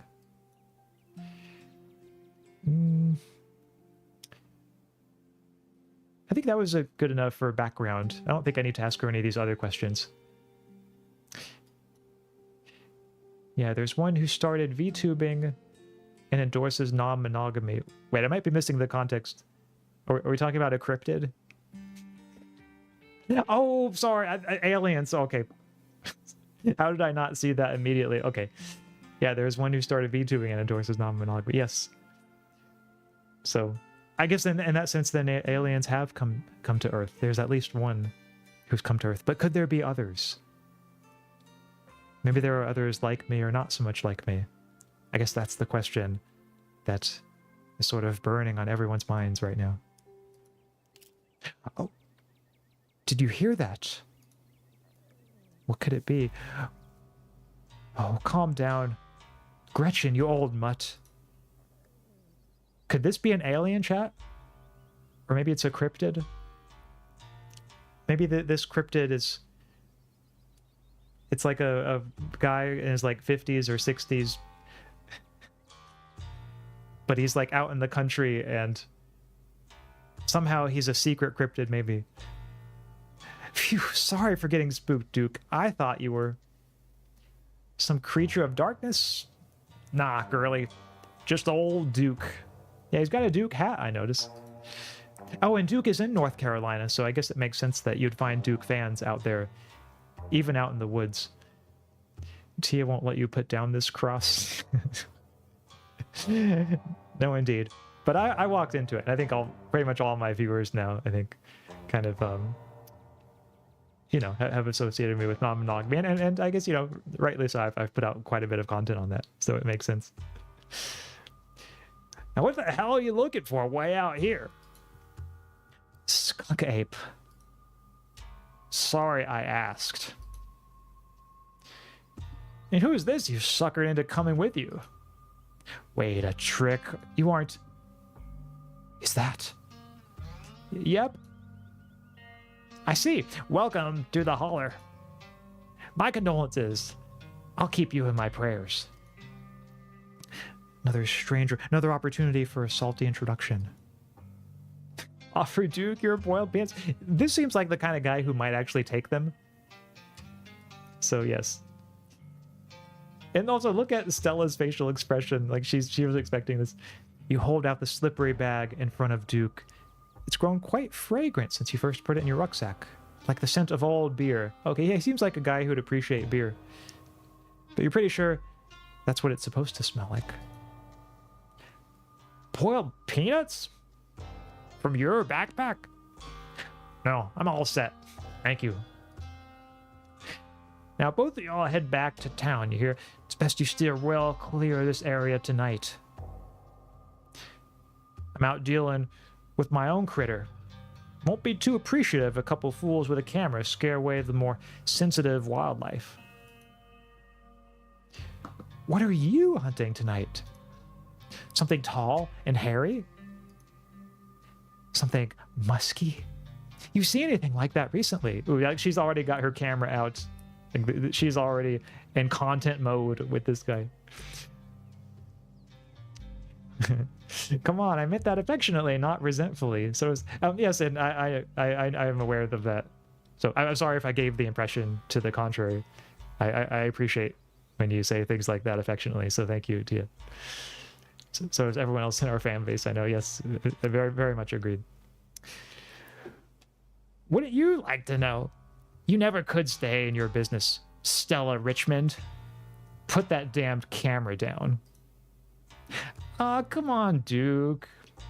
Maybe I could help out. I'm pretty good at tracking. You know I learned from the best. That you did, but I have yet to see a shred of proof that you listen to any of it. The way you tromp around the woods at night yelling about chunkabungas or what have you.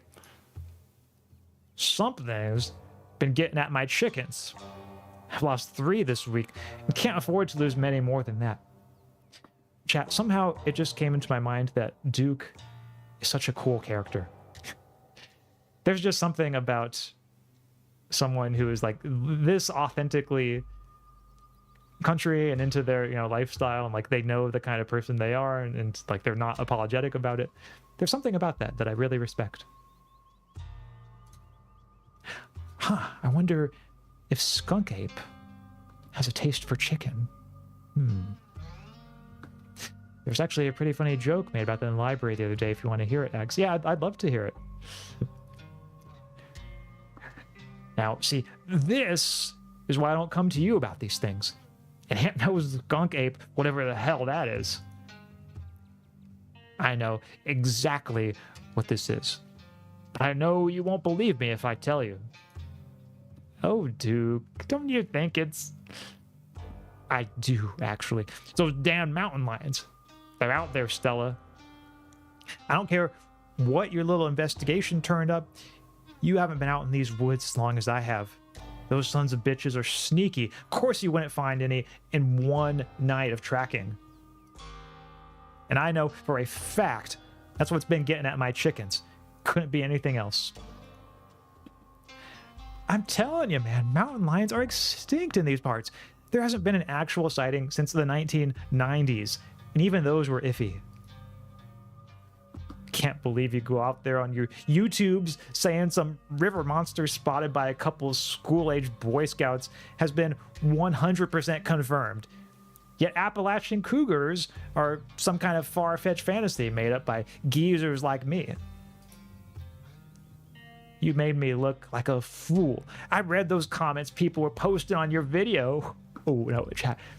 It's getting real now. Can you feel it, chat? This is... Oh, no. Like top 5 anime showdowns approaching fast. I'm sorry, Duke. I didn't mean to sick anybody on you. I just don't think it's plausible. You'll eat those words when I come carrying a mountain lion corpse out of those woods at dawn. And if you two don't want a face full of buckshot, I suggest you run home and stay out of the woods tonight. Oh, as Duke's words leave his mouth, an existential dread begins to pull at your chest. Something is waiting for you deeper in the woods.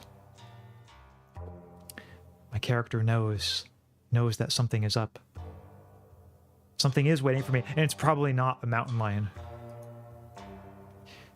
Or maybe it's a mountain lion in addition to something else. Whatever it is, the 3 of you are bound to meet it, and it will change you forever. Oh no. But we've already come too far to turn back now, chat. We have to see this through. Actually, You know what? I didn't even think earlier of making safety saves, but I should probably go ahead and do that. Okay. So, safety save there. Ari, Hannah, and I were imagining what a yandere Axaeon would look like, and determined he'd carry an axe and threaten people into enforced non-monogamy. You all have to kiss each other. Fair. Like, I can't even deny it. Yeah, like the yandere version of myself, you know. Probably would be something like that, I suppose. The woods, yes. Yeah, Terraditto, we're in the woods now. Might even be on a path in the woods, so this is like your place. Ooh, I alert them too. I could say there's something waiting for us deeper in the woods. Oh, actually 2 mystical choices. Wow, I don't think this night ends well. But we were here first. We find a mountain lion, don't kill it. I don't think he's going to listen to that. Right on, dude. Kill that mountain lion. Can you just buy more chickens? Some of these are just so dumb.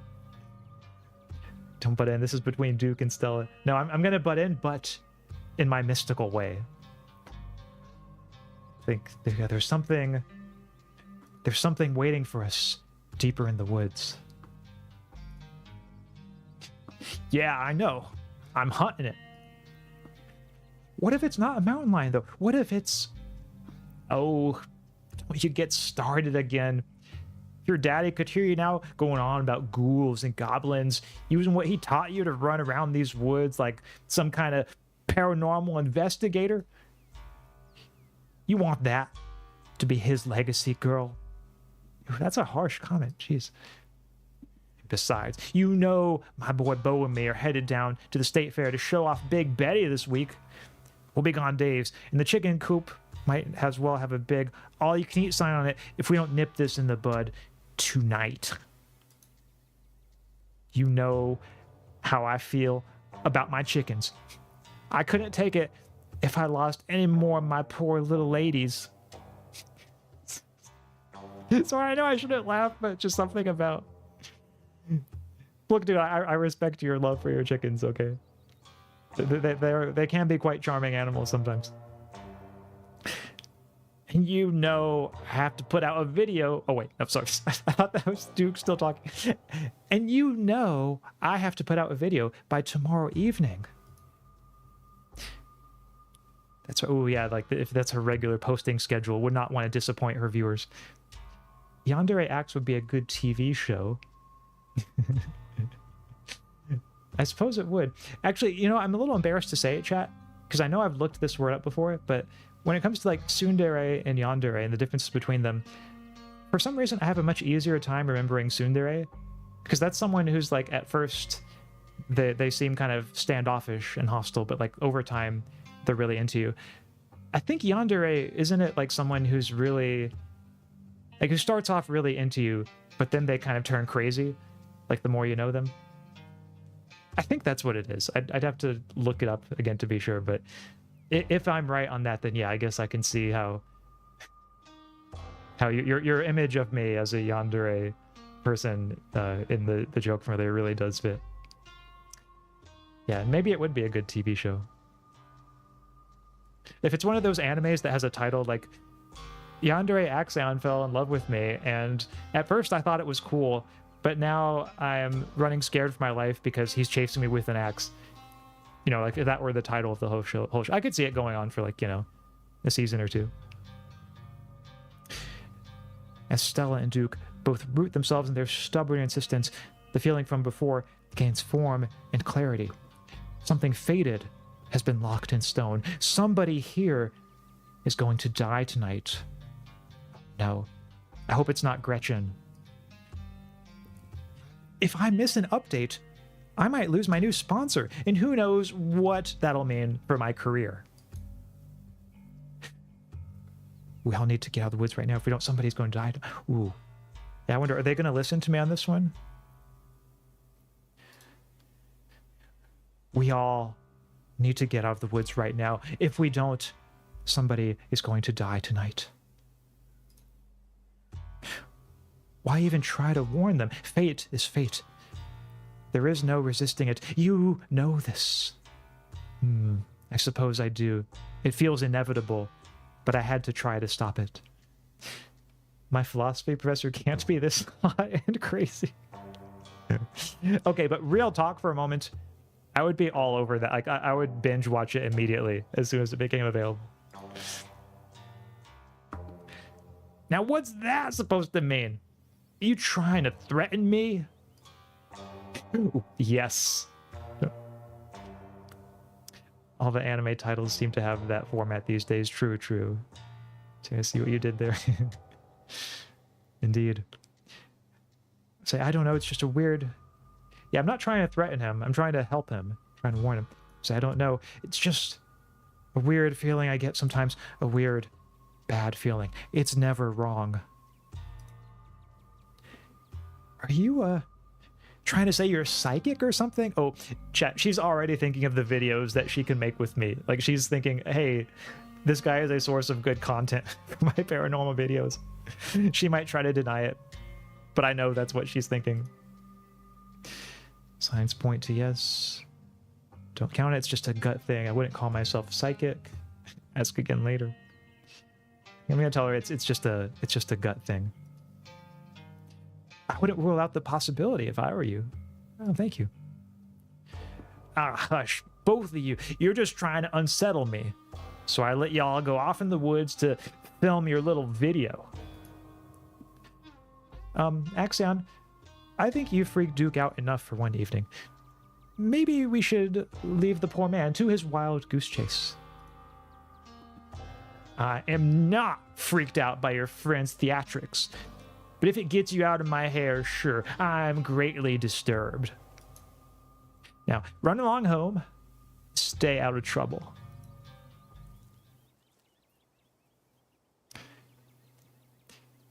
Milk the cash cow, Stella. Yeah, I mean, hey, it's part of the content creation career path, I suppose, that one's mind is naturally attuned to things like that. Also, I feel like I'd wish Stella the best of luck, but not accompany her, then just be unalived in my bedroom like a schmuck. Yeah, that's a nice way of putting it to you. I mean, one way we could think of it is if we're going to get killed somewhere / unalived somewhere, might as well do it in like a cool, dramatic place like the woods, you know?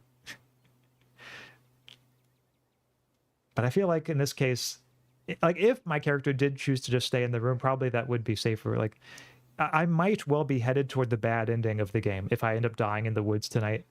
And maybe then I'll be like, oh, I should have taken your pathway to your way of just, you know, staying in the bedroom. That might very well be how this turns out. As you and Stella return to the trail, she carefully looks back the way you came. Okay, the coast is clear. There's no way we're letting Duke edge us out that easy. Come on, I know a trail that'll let us get around him. Yes, I knew you wouldn't give up on the hunt. Oh no, we aren't actually headed back to town? Are you sure you don't want to, like, watch a movie instead? It's a nice compromise option. We could even watch a movie about cryptids if that makes her happier. Yeah, I feel like if we keep sneaking around the woods, someone's going to get a face full of Duke's shotgun. But I want to see what she says here. I'll say, oh no, we aren't actually headed back to town? You don't have to worry about old Duke. I've been out tracking with him before. The man sounds like a truck crashing through the trees when he walks. Even if we do cross paths, we'll hear him long before he catches wind of us. This isn't about Duke. Yeah, something bad is going to happen if we stay here.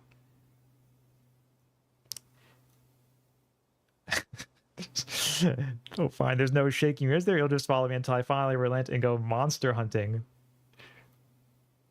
So, okay, lots of choices. Like, you can choose to not go with her or reluctantly agree.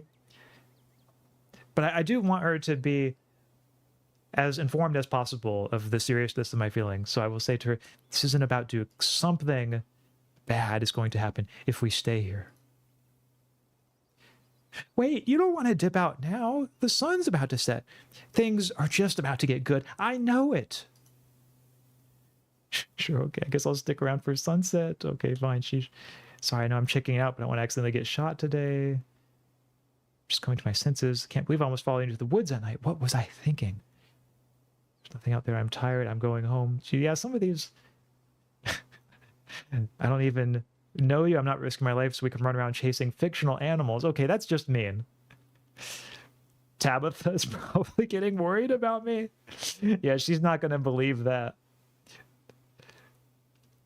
You admittedly do seem to have pretty bad luck in visual novels. I did a small analysis of your Slay the Princess run stream. Not sure if you saw. Oh, I think I do recall that a little bit. I do recall someone at least saying that I managed to avoid most of like the fan favorite versions of the princess. So yeah, it is true. My luck in visual novels tends to not be so great. But maybe this game will turn that around. Be funny if the most safe and cautious options make you die faster. Oh, that's pretty much how Slay the Princess is. And since this game is by the same developers, we will have to keep that in mind. Maybe they're going to pull a sneaky on us and make it so that if you try the safe option, you in fact get killed faster.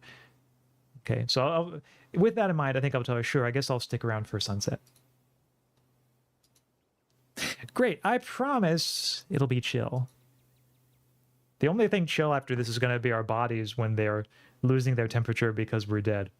But yes, I want to get some answers to what's going on. So we shall see. If it makes you feel any better, not much usually happens on these hikes. We'll probably just head home pretty soon after it gets dark. Duke will never know we were up here. There's a great overlook just up the path. We can start there. Oh, hey, Terradita, you can't see it, but there's a Steam achievement I just got now that says, a path in the woods. Go on an adventure with your new friend. So they did pay homage to Slay the Princess after all. With the path in the woods. All right. This looks like a good shot. Mine holding the camera. She hands you the camera and takes position.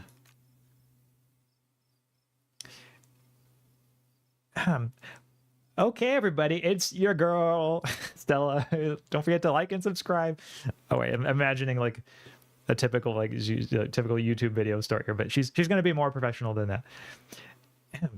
As night falls, my new assistant, the mysterious Axaeon, and I find ourselves on a high hill in the Blue Ridge Mountains, where we'll begin our hunt for the elusive yet pungent skunk ape. Though mostly encountered in Florida, this possible relative of Bigfoot has been spotted all along the southeastern edge of the United States, including right in this very county. Here's hoping we get a glimpse tonight. We'll check back once we're on the trail. Until then, stay searching, Stellars. That's what she calls her fans, Stellars. Okay, you know what, though? That actually is a really good name for your fans. If your name is Stella, calling them your Stellars. Nicely done, you know. Like, genuine props for that. I see, I have to watch the VODs. Yeah, the VODs of Slay the Princess, that was, I think, a fun stream. There were some fun moments in them. Some of them moments are a little bit slower, but if you skip around a bit, you should be able to find the fun ones. An actual YouTuber came to mind with that intro. Oh, maybe it was a little too on the nose then. Yeah, Ax and I both played it, but our playthroughs diverged a lot because of our different personalities. I won't spoil anything else if you want to watch, but I think it's really interesting. Yeah, it's a very thoughtfully written game. So yeah, it's definitely a game I recommend to anyone who likes this style of game. I can take that camera off your hands for now. We'll be able to start the tracking scenes once the sun sets all the way. Also, yeah, Blue Ice Cubes, you raise a good point that if she dies, this is going to be awful for Ax's reputation. Because so far, my reputation, when it comes to visual novels, mostly involves getting rejected for dates in like dating sims. But maybe this game will push me to the next level, you know, and the characters I go on adventures with will start getting killed because of my actions. Yeah, I can see that being the logical next step. Same hat. I feel unbelievably guilty if something happened to Stella because of my choices. Yeah, I mean, I'm gonna feel guilty too because she's a nice character. So, but I also kind of like, I just want to see what happens in the woods. It's my curiosity that's going to be the death of me here, chat. In the meantime, we get to take in all of this gorgeous scenery. Duke may be gone, but that feeling in your gut still lingers. Something terrible awaits you, something unavoidable. The what exactly is wrong in these woods still eludes you. So I could say there's something wrong here. The nature out here is incredible. I'm so used to seeing only pigeons and rats. I mean, don't talk to me about pigeons. I saw enough pigeons in yesterday's stream. It's breathtaking. We're to take all in with all the danger. Yeah, I like how it gives you a wide variety of responses for pretty much each interaction. Quietly look into Stella's eyes.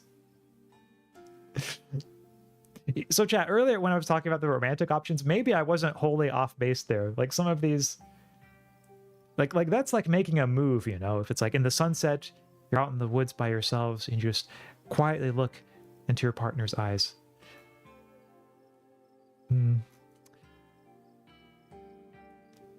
But yeah, I think I'm gonna go, because if I do this, I don't know if Stella's into me enough yet for this to be anything other than creepy to her. Like I'm probably just gonna creep her out, which ironically would maybe be a good thing, because then it would help her realize like something's wrong.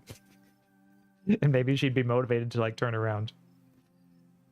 But I will tell her there's something wrong in the air. It feels oppressive, dark. You don't happen to mean stinky, do you? Do you think you're smelling the skunk ape? I mean, I like her positivity, but yeah, it's something more serious than that. No, more like a storm is coming. Something metaphorically oppressive and dark. Yep, gotta be the skunk ape. He really is just like a cat. Oh, thank you. I'll take that as a compliment. Perfect situation to flirt when your lives are in danger. I mean, yeah, once the doki dokis start, you know, that is prime flirting. Prime flirting context. I agree. Reminds me of those horror dating sims. Ooh. Yeah, I'm trying to think if there are any examples of that I know of horror dating. I did play Monster Prom on stream a while back, but I don't know if, I guess that's not really a horror dating sim, even though it involves monsters. It's all presented in a very, you know, lighthearted, sort of comedic spirit. But I suppose there are others that might fit the bill a bit better. Maybe I should play some of them on stream sometime. So I'll say, no, something metaphorically oppressive and dark. Dang, I thought we might have stumbled across its trail. Oh well. I wouldn't worry too much if I were you. My gut usually warns me if I'm going to run into trouble. And I feel A-okay. Well, that's something, I guess. Oh no. I think it's here, chat. Your quiet moment with Stella is broken by a loud, percussive snort.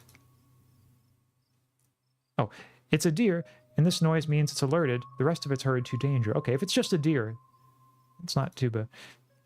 It's a deer, isn't it? The kind of... Oh no, the skunk ape has found us. She'd believe me too.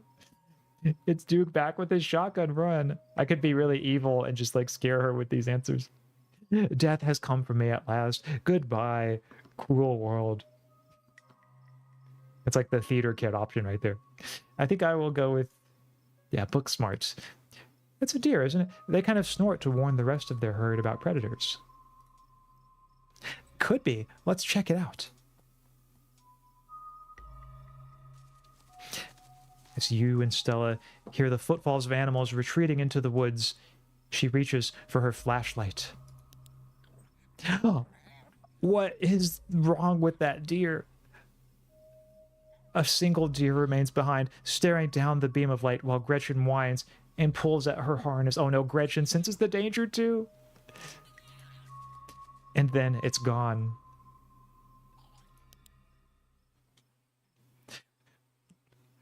Pull the blanket up, chat. Get deeply under the covers. There's going to be dark things approaching here in just a moment. Jeez, Gretchen, calm down. You're gonna hurt yourself. She cannot handle deer.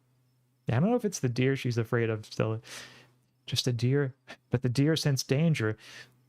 Yeah, the way I read that at first is that the deer sensed us and like was alerting the rest of the pack about us. But it could be the danger the deer sensed was something else. Something that might be dangerous to us as well. So you're right to bring that up to you. When she gets like this, I usually have to pick her up and hold her. She has a bad habit of slipping her harness when she wants to go after something.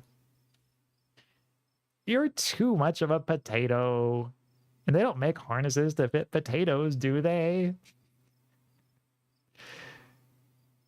That's something she should like post on her Instagram if she like takes a picture of the dog and puts it on there. She's the kind of person who thinks in like Instagram captions and things like that. Booksmart, yeah, like, are we gonna talk about what happened to the deer? Was that some sort of cyst or something? There was something wrong with that deer. Well, that got my heart rate up. I'm ready for the hunt. It's never too late to turn back is probably the smart thing to say, but yeah, did she notice that something was up with that deer's face? Was there some sort of cyst or something on that deer? It looked bad. Yeah, it didn't look too good. It's not like wild animals can get those taken care of, so they just get bigger and bigger. Poor thing. But there's not much we can do about it. Why do you bring Gretchen with you? The deer was kind of fucked up, so I would be worrying about that. Yeah, no, right, Terraditto. Yeah, that's what I'm mostly worried about too. So yeah, it's never too late to turn back. I don't actually think I'm really cut out for this sort of thing. Those deer genuinely spooked me. I don't know if you want me weighing you down. Don't be so hard on yourself. You just aren't accustomed to the sounds of the forest yet. When you go on your first few night hikes, everything sounds like some horrible monster that's just waiting for an opportunity to shred you to bits. But eventually you realize it's mostly deer and raccoons, which probably won't go after you. Here, let's take a quick snack break before we get into the night's activities. Maybe some food will help settle your nerves. Ooh, food. Could it be another PB&J? Or something along those lines? As you settle down to rest, Stella breaks open a bag of assorted snacks. Ooh, take the trail. Oh, extra M&Ms. Okay. Ooh, a snack bar. Okay, also good. Dried apricots. Sesame sticks. No thanks, I'm not really hungry. Yeah, the trail mix with extra M&Ms is probably the tastiest of these. Dried apricots might be good, though. Sesame sticks, not too familiar with those. But I'm trying to think, I had a PB&J earlier, and then the biscuit.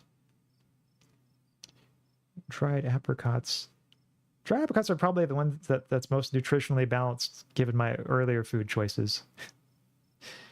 So maybe I'll go for that. You grab a handful of dried apricots. You know, I dried these myself. Janie gave me a bunch of apricots, and I had no idea what I was supposed to do with apricots, and they were starting to go bad. So I panicked and threw them in the oven. And now she keeps giving me more. Please, take as many as you can eat. I've had so many that I can't even taste them. Oh, nice. So we picked the one that she didn't want. That's good. You and Stella settle down on an overlook, snacks in hand, as the quiet sounds of evening wildlife wash over you. Gretchen gnaws a stick, distracted for the time being. So tell me, what's it like in Spooksville? Do you have a house? An apartment? Do you live with family, roommates, pets? Tell me what it's like to be Axaeon. Ooh, she's like peering into my soul with this question.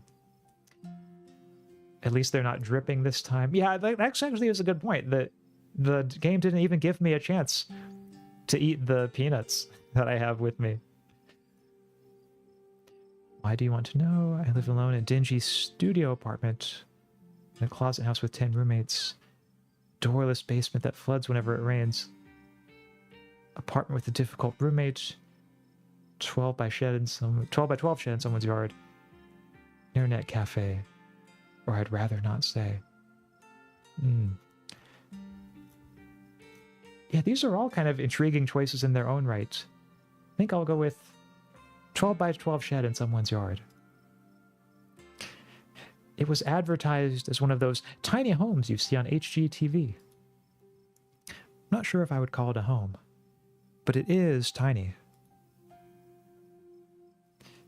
I like its mixed bag. It's not good. I'll say, yeah, I mean, I could live in a place like that. Oh, also Gentle, welcome. Hello. Fuck yeah, Scarlet Hollow. Yeah, it's my first time playing this game. So far, it's quite good.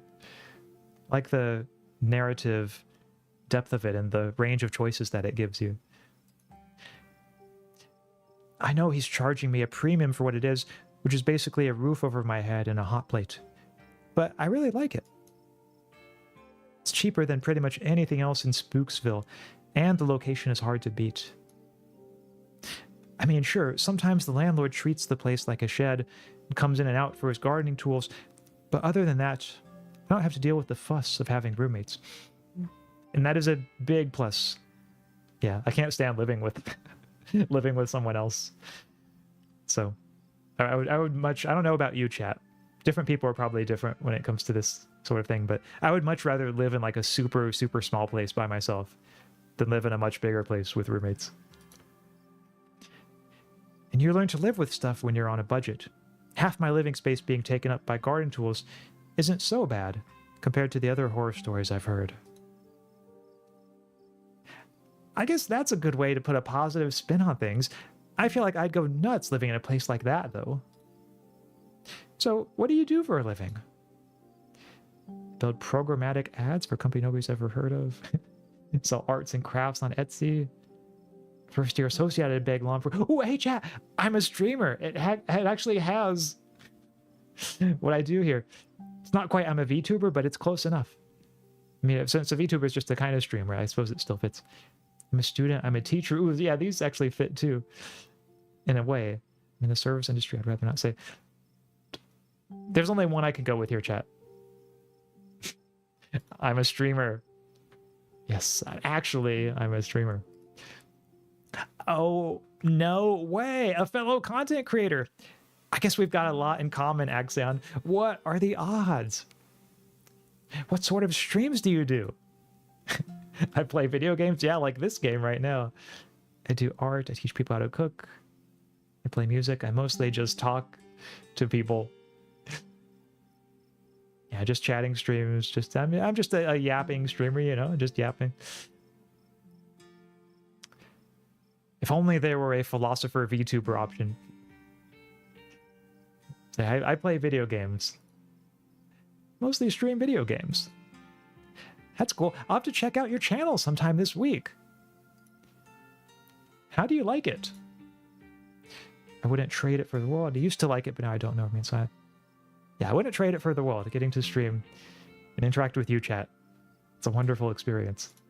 I wouldn't trade it for the world. Most people I meet tend to raise their eyebrows when I tell them what I do, but I love it. Might not be much, but it makes me feel like I'm taking control of my own destiny. Believe me, I can relate.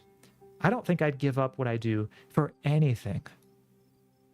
A crisp breeze passes over you.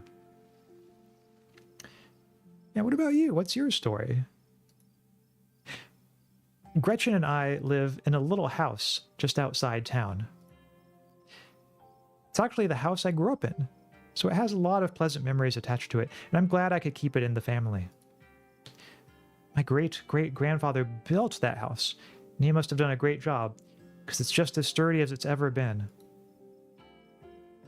Yeah, oh, do you live with your parents? Do you live alone? Yeah, I don't want to assume that her parents are still alive. What is the definition of a roommate here? Like a stranger, or even friend's girlfriend? Yeah, I guess I'm mostly thinking strangers, but also, like, even if they're friends, I would rather live by myself. If it's a girlfriend, I don't know, maybe, like, I'm a little friendlier to that idea than to, like, strangers or friends, but still, I think even with a girlfriend, like, the ideal thing would be to have her as like my next door neighbor, you know? Or maybe just like somewhere else in the house. Just because I tend to have like weird like hours and they tend to change from day to day. And if I had to like have someone else in the same room where I'm sleeping, I feel like it would just get really awkward really fast. And like we'd probably come to hate each other. So yeah, even for girlfriends, I would say yes, at a distance, you know, is perhaps best. So yeah, do you live alone? Yeah, the place used to belong to my parents, but they're not around anymore. And the Hollow is a small enough place that other folks don't need roommates. Oh, did they move? Oh, because they're dead? Oh, geez, I'm so sorry. It's okay, you didn't know. And I've done my mourning. You don't have to watch your tongue around me or anything. Life goes on. So, yeah, let's see. What... Like, I'm sorry for loss. I don't know if to say I'm just so sorry. No, that's pushing it too much. My mom died pretty recently, so I get it. Or if you ever need to talk about... Oh, that's a nice thought. No need to overshare. We'll say, yeah, my mom died pretty recently, so I get it. It's all right if you ever need to talk about things. Thanks, Axaeon. That's really sweet of you. Oh, adding to the lore. Oh, like by talking to this character here. Adding to... Oh, or maybe I'm adding to my own lore by saying more about my like roommate preferences. I can honestly read that comment model in either of those two ways. And I like both of them. How are you holding up? Okay, hanging in there. Ooh, so a full range of... We could say we're glad to see her go, or that we don't feel much about it. I'll just say, yeah, I'm okay hanging in there. It was a long time coming, so it wasn't a surprise. I'd kind of come to terms with it by the time it actually happened. It's not all bad. She doesn't have to be in pain anymore. That's a relief. The hospital bills are another story, though. Ooh, that's unfortunate. Can't even imagine how bad that must be. It's just salt in the wound at that point. Oh! It's showtime. Did you hear that, chat? There was something in the woods that just made a noise there. Not to impose, but I honestly think a girlfriend who truly loved you would respect your habits, and you deserve as much. Well, that's nice of you, Tia. Thank you for that. But I think mostly it's just a matter of, like, even if she was really nice about it, like my, differing hours from day to day, I would feel bad. Well, like, I would feel really worried about, like, waking her up and things like that, and worried about, like, whether I would be a nuisance. So it would probably just be easier on me not to have to worry about that if we, lived in different houses, or at least like slept in different rooms. By your concern, you couldn't really get married, but I okay if that interests you anyway. I mean, I could still get married. I'd just be like, as long as my wife would like sleep in the, somewhere else. I don't know. Yeah. But yeah, it would be a bit unconventional, I suppose, in that sense, compared to most marriages. Yeah, your own lore. Oh, okay, but either interpretation is awesome. I see. Thank you, Lotto. Oh, no, showtime. Yes. Dita is showtime. Whatever lurks behind the tree line is something best left unseen. But the events of this evening were already set in motion long before you stepped foot in Scarlet Hollow. There's no turning back now. Jesus Christ. That isn't Skunk Ape, Stella. Whatever it is, it's far worse. Skunk Ape! I like that you can just like cheer her on and sort of foster this false belief that she has. Yeah, I don't think it was a deer or a raccoon. And tell her, that isn't Skunk Ape, Stella. Whatever it is, it's far worse. Whatever it is, it's close. Here, watch Gretchen for a moment while I check this out. You and Stella inch towards the tree line as she shines her flashlight into the woods. I'm not feeling good about this, chat. As you approach, A series of weak clucks call out from a nearby bush. Oh, could it be a chicken? Maybe Duke's birds weren't eaten after all.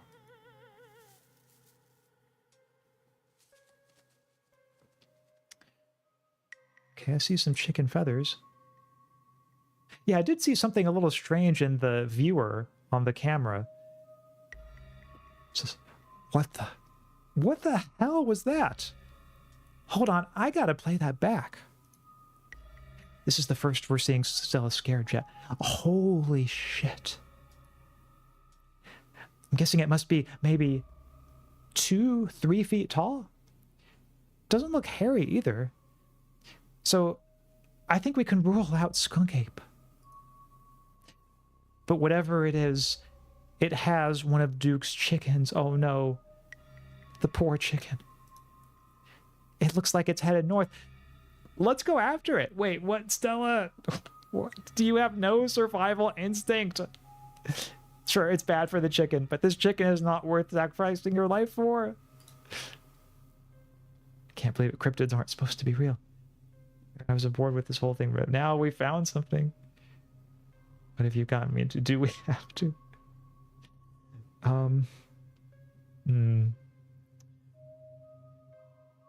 Yeah, follow into the darkness of the night. Why not? That's what I'm saying, Lotto. Like, yeah, do we really have to do this? Holy smoke. Yeah, this monster gives people cysts. That could be it. Maybe this monster encountered the deer from earlier, and that's why the deer looked like that. But, like, also, like, I can't leave Stella alone now. Like, I feel like I've gone with her this far. I have to kind of see it through.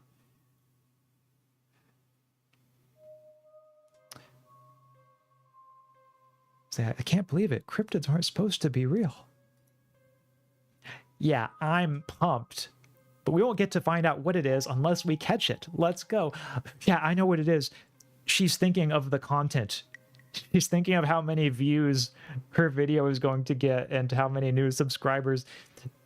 She's developed tunnel vision for it, so much so that she's not paying attention to the actual danger that she faces. It's an understandable mistake, I guess, but come on. At a certain point, it's not worth it. You can just make another video on something else. Stella sprints into the woods in pursuit, leaving you no choice but to run after her. Gretchen excitingly pulling you along by her leash.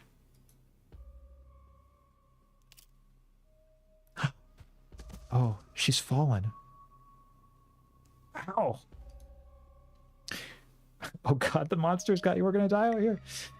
Oh good, the monsters will get you first. Yeah, are you okay? Oh, that chicken, chat. The chicken has a cyst on it too. Are you okay?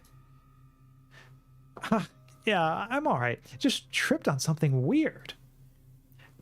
Oh no, that poor thing. It must have been one of Duke's. Oh, Jesus, it's still alive. I guess we have to roll the camera. It seems we found one of Duke's chickens, folks, and she's not looking good. I'm hesitant to speculate, but she definitely seems to have some sort of growth under her skin. Could be a tumor, could be something else. Either way, I don't think there's much that can be done for her at this point. Jeez. I hope I don't get demonetized for this one. See, she's thinking about, like, demonetization and views and subscribers. Yeah, everything for the content. Yeah, that's that's going to be the flaw that leads to her undoing. This is like Greek tragedy. This is her tragic flaw. It's getting too mired in the content creator mindset. Kawaii One? Oh yeah, Kawaii. Okay. I didn't recognize that until I read it, but now that I said it out loud, I think I have heard that from anime before. Wait. Do you hear that? Ah, it's Duke. Stella, I swear to God, didn't I tell you to go on home? Birdie! Birdie! Oh no, what's happened to you, sweetheart? Duke, we just found her like this. I think there's something seriously wrong with her. Jesus H. Christ. There is something really wrong with all the animals we've seen tonight. Or Duke, yeah, we saw the thing that got a hold. Maybe if we show Duke the footage, maybe then he'll believe us. This is just like that deer. Duke, I don't think it's a mountain lion that's been getting at chickens. Or we could examine the chicken. I thought you wrote kawaii and I was confused by a while, yeah. I can't even draw anymore because it's too tense and my stomach hurts. Oh no, sorry your stomach hurts, Tia. This is pretty tense. So I can understand.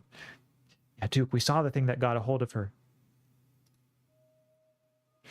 Got it on camera, too. I don't know what it is yet. A gnome or something. He's gonna think we're messing with him. You know there ain't no such thing. Oh, okay, so he's not gonna even take a look at our camera. Yeah, let's examine the chicken. Oh, that chicken is not looking good. You stoop down to look at the chicken. I find it charming how Ax's accent isn't more convincing as a lifelong Southerner. Yeah, I've never had a strong Southern accent myself. Spent too much time elsewhere, I suppose. Don't let Gretchen get too close. She'll try to take a bite if you don't stop her. Ooh, yeah, that wouldn't be good.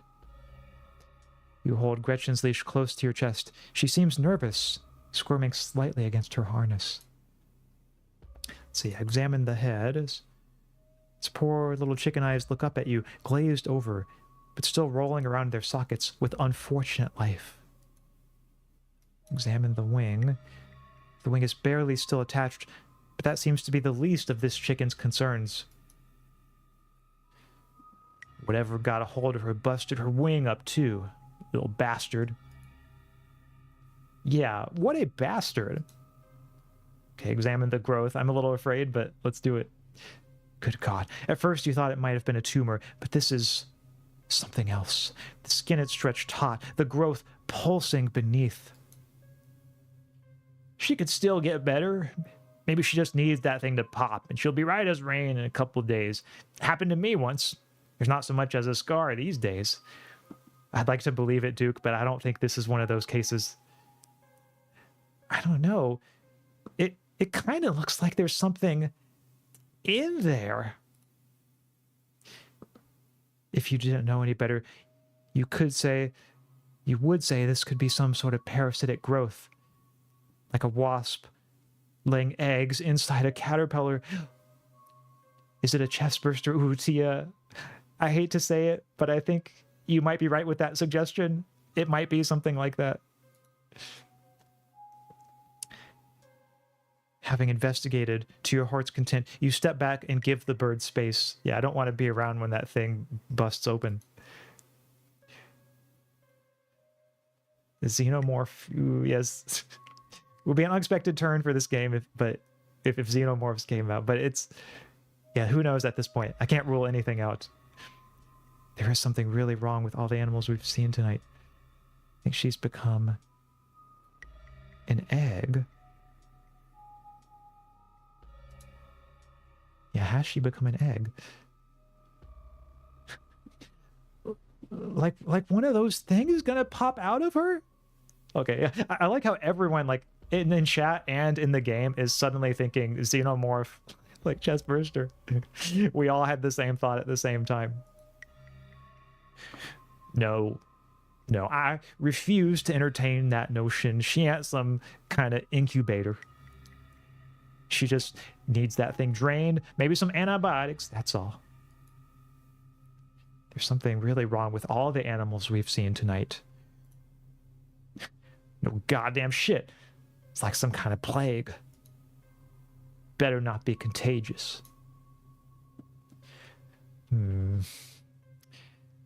Yeah, I don't think it's a mountain lion. Do you think we should put her down? Yeah, Duke's not going to go for that. He seems to think that there's still hope for her. Yeah, this is just like that deer. I mean, Duke's probably not going to believe us, but I'll say, Duke, I don't think it's a mountain lion that's been getting at your chickens. Yeah, no shit. In all my years, I never seen anything like this. As you, Duke, and Stella take stock of the situation, a sound begins to wrap around you. Gently at first, barely a whisper. But then a guttural moan, and then another and another, until suddenly you find yourself surrounded by a chorus of groaning misery. What the hell's going on? Do you guys hear that? Yeah, I think we should get out of here. But if they're all around us, then if we run in any direction, we're going to encounter them. Yeah, do you guys hear that? Ha! Yes, I hear that. Oh no, she doesn't realize the danger she's in. She starts filming again. Come on, Stella. You gotta snap out of this. Come on, birdie. Let's get you home. As Duke scoops up the injured birdie, the voices in the trees intensify. It's like you're all suddenly surrounded, the strange sounds coming closer, growing bolder. Say your goodbyes, guys. I fear you may be right, Blue Ice Cubes. What is that? Oh, that's what Duke said too. What in the hell is that? You feel a tightening in the leash, pulling at you from behind. Don't you step another foot closer or I'll shoot. Don't think I won't. The man hesitates, and the thing steps forward, fixing what seem to be its eyes on Birdie, tucked under Duke's arm. The leash is drawn fully taut, and then there is a sudden looseness. Oh no. Did they get Gretchen? Gretchen starts making ungodly noises, screaming and howling along with the din around you. Oh no! You and Stella turn just in time to see another of the creatures slithering out from the bush. Gretchen's whines and barks reaching a fevered pitch as another creature's malformed hands grasp at her. Oh my god. What's going on over there? As Duke glances back, everything seems to happen at once. A patter of unnatural feet, and then chaos. Duke grapples with the thing as it grabs at his shotgun, pushing the barrel out of the way as it grasps for Birdie with oddly jointed limbs. While Stella stares in shocked silence, as if paused, watching as the other creature attempts to wrestle Gretchen into the darkness, her desperate cries going unheeded. Shit. Get your grubby little hands off my bird. Ooh, so I could help Duke, or I can get the thing away from Gretchen. Well, right now, Duke's at least putting up a fight against the other one, and Gretchen, I feel like, needs some kind of help because Stella is just standing there kind of uselessly. So I'm gonna go and see if I can help Gretchen out. Get the thing away from Gretchen. Ooh, it's so creepy. You dive for Gretchen, attempting to snatch her away from the thing's misshapen hands. What does it have in its mouth? Oh, chat, no, is that an ovipositor? You manage to grab her, but the creature isn't deterred. It rears back on its hind legs, its mouth opening, whispered tones sliding out alongside something sharp and unnatural. But then there is the deafening blast of Duke's shotgun, and suddenly it is gone. Duke.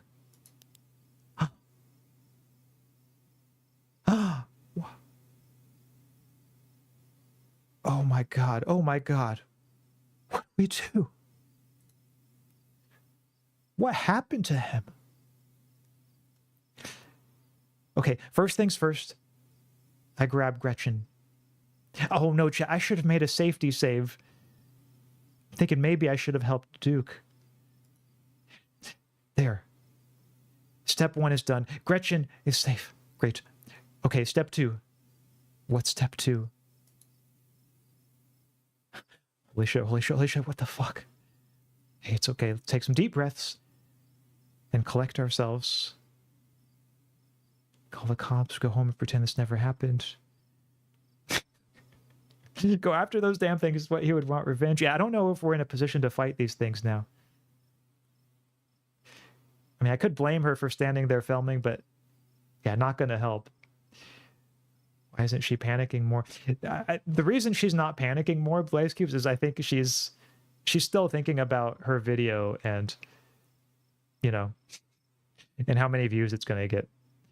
I think Stella probably dies if you help Duke. Average choices game. Ooh, yeah, that would be, I guess, the standard way of going about it. I mean, and not that any of the things was directly attacking her then, but you never know. Like, if I'd helped Duke, she could have gone for Gretchen, and then maybe the thing would have attacked her and killed her instead. Well, Stella, looks like you got that footage you wanted. Happy now? I wonder, yeah, what she would say. That she's probably, maybe she's just in shock a little bit. Okay, hey, it's okay. Let's take some deep breaths and collect ourselves. I mean, not that it's really not okay, but you know, taking some deep breaths and collecting yourself is not a bad idea. What do you mean? I'm totally acting calm and rational. Yeah, maybe a little bit too much, actually. Now, step 2 is that we chase after those things to get as much footage as we can. It's the only way anyone will believe us about what happened. Gretchen, or not Gretchen, sorry, Stella. You already have footage, and plus we have a dead body here. Like, the guy apparently shot himself or somehow got shot in the encounter. I feel like that's enough to lend some seriousness and credibility to what happened. We owe it to Duke. No, now you're rationalizing. You want all those new viewers and subscribers on your videos. I don't think you really care about what Duke would have wanted. You should leave with the dog. Yeah. Yeah, true streamer. Still is really dropping straight down into my bad books. Yeah, like at first, she was pretty cool and understandable about all this, but like now she's just taking it to an insane extent. Yeah, still, you froze. If you go after those things, you pull that again. She caught them on tape. What more does she want? Yeah, I mean, she's the type of character who doesn't really even see like how much she already has. She just wants more, like whatever it is. That's the trap that she's fallen into. Are you nuts? Yeah, a man is dead, Stella. Like, she doesn't seem to fully have grasped that. Yeah, you're right. Let's head back and call the police. My phone should get reception once we're back at the main road. Okay, so maybe she's now starting to see reason at least somewhat. Also, oh no, chat. As you and Stella quickly make your way back through the woods, the unearthly whispers of creatures unknown once again surround you. I think keep moving sounds like a good plan. We don't want to let these things get to us. You say nothing, continuing forward with a grim determination. Also, maybe these woods should be burned down. Yeah, honestly, not a bad idea by this point. We're almost there. Ooh, is this Duke's truck? You and Stella reached the main road. Oh, I guess that was his truck, but we're going past it. And the whispers fade back into the sounds of nature. It sounds like they've stopped following us. I should get reception now that we're back on the main road. Let me find my phone so I can call the sheriff. Rip, ripperoni. Someone dies tonight. Someone died. Probably safe. Oh, like maybe the creatures are satisfied now that they've killed one human tonight. Or maybe yeah, like she has too quick a sense of when they're safe. She's a little bit too hasty in concluding that they're safe. Yeah, personally, like I wouldn't conclude that we're safe until we'd at least reach the town. Weren't Stella and Duke friends too? Who needs enemies when you have friends like Stella? Actually, though, yeah, I'm surprised that she's not more distraught about his death, because it seemed like they had known each other for a long time, even if they weren't exactly close friends.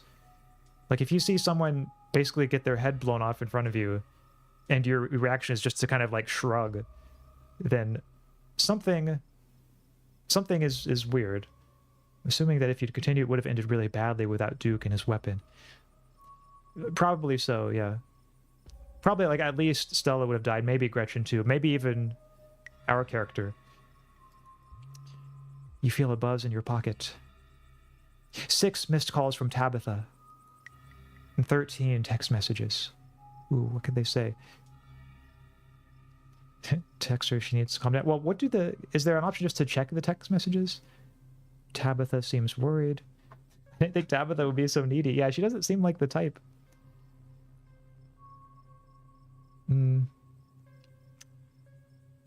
Text her. Yeah, maybe I'll call her. You try and call Tabitha back, but it goes straight to voicemail. Okay, well, I'll text her that I'm okay. Even though I'm not exactly sure I am, but, you know. Your message sits unread. Yeah, because Tabitha's been blowing up my phone. I guess she must be worried about you. But first things first. Let's call the police. Tabitha actually seems normal in comparison. You know, I didn't think we would reach that point in this game, but yeah, you're right, Loddle. Ooh, maybe something happened in the house also. Yeah, that could be it. Like, if those creatures out there have been attacking the town too, then, or at least attacking the house. What if they got Tabitha? Ooh, they might. Stella pulls out her phone and dials. Hello, Earl? It's Stella Richmond. I'm up the mountain on the Axaeon Trail.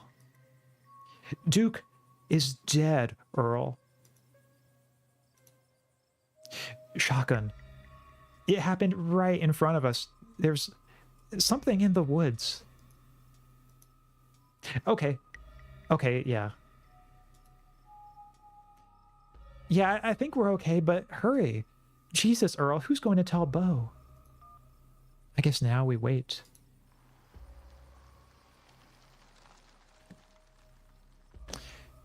Okay, yeah, these... I don't know how much I trust these cops to not get themselves killed in the woods.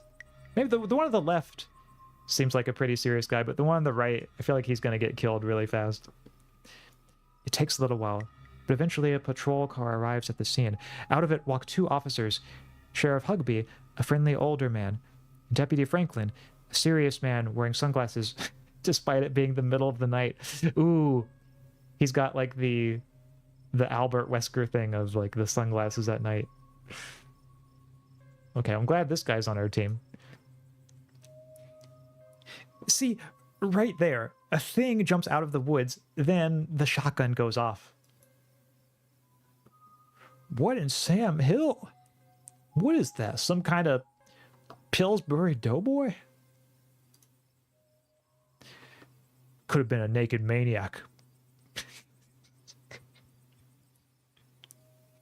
No, there was more than one. They chased us through the woods.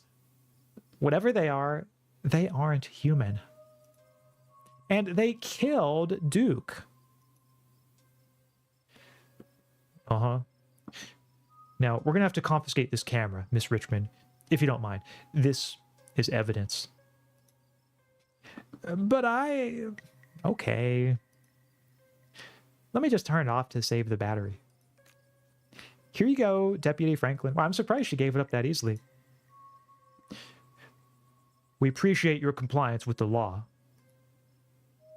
We'll get a team out in the morning to retrieve the body. But for now, Sheriff Hugby and I... Please, call me Earl. Earl and I will escort you, and... Who are you? Exactly? That's Axaeon. He came into town today for the funeral. Oh, right. Sure. We'll escort you both back to town.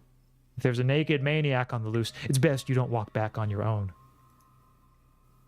It wasn't a... Never mind. Why aren't you going out there tonight? There's a dead body in the woods. Those things out there could attack someone else. Well, ain't it exactly like old Duke is going anywhere at this point. He'll still be out there in the morning. We only have a skeleton crew at the moment. Monday nights are Deputy Derrickson's bowling night. Jeez. What is with these cops? They don't seem too dedicated to their job. Oh, the town knows. Ooh, maybe, yeah, maybe they're in on it in some way. I wear my sunglasses at night so I can't. Like, how the rest goes, watch you as you... Okay. Oh, yeah, that does sound vaguely familiar, Terraditto. I don't know how the rest goes either. But yeah, Deputy Franklin seems like... He's the type who listens to that song. We'll be on alert for any more reports of naked maniacs. But retrieving Duke, we'll just have to wait. Now, if you'll kindly step into the vehicle, we can return you safely to your home. Do we have to ride back with you? We can just walk. Those creatures left. We'll be fine. Yeah, she really needs more of a safety instinct. I'm afraid I'm going to have to insist for your own safety. Yeah, like for real, she should go with him. Stella sighs. Okay, thank you. You can ride up front with me, little lady. That is, if your mama permits. Sure, Earl. You can hold Gretchen on the way back to town. The cops usher you and Stella into the back of their squad car. You are just the cutest little thing, Miss Gretchen. Yes, you are. Okay, so we know he likes dogs, apparently. Sheriff Hugby pats Gretchen on the head affectionately, but she remains wholly focused on Stella, a worried look stretched across her little pug face as Hugby scratches behind her ears. Stella stares out the window, oddly quiet. I think I'll ask her, yeah, hey, Stella, you good? She doesn't respond. Place a comforting hand on her shoulder. I don't think Stella's okay back here, fellas. Did those things do something to her, too? I guess we just saw a man die. I don't know what to say either. Oh, maybe it's just now catching up to her, the gravity of what she's seen. I'll just place a comforting hand on her shoulder. You reach out and rest your palm gently on her shoulder. She jumps slightly at your touch, but you can feel some of her tension ease and hear her let out a self-soothing sigh. Yeah, probably just staying silent is the best one for this one. You sit quietly, watching the trees pass by in the light of the headlights. Every now and then, you think you see a pale, anguished face staring out at you before it slips back into the darkness. I have so many theories already. Yeah, feel free to share them, Blaze Cubes. I'd be curious to hear what your theories are. Soon, the rumble of gravel beneath the tires gives way to uneven pavement, and the car comes to a stop in front of a small cottage. I had to step out for 5 minutes. What did I miss? Not too much. Just the cops showed up, and they didn't really seem too interested in getting Duke's body. They just said they'll come for it in the morning. But right now, they're taking me and Stella back to the town. So this must be where Stella lives. You two stay out of trouble. We'll have this all sorted out in the morning. Just get a good night's sleep. And you, whatever your name was. I briefly Fox Mulder. Ooh, from the X-Files.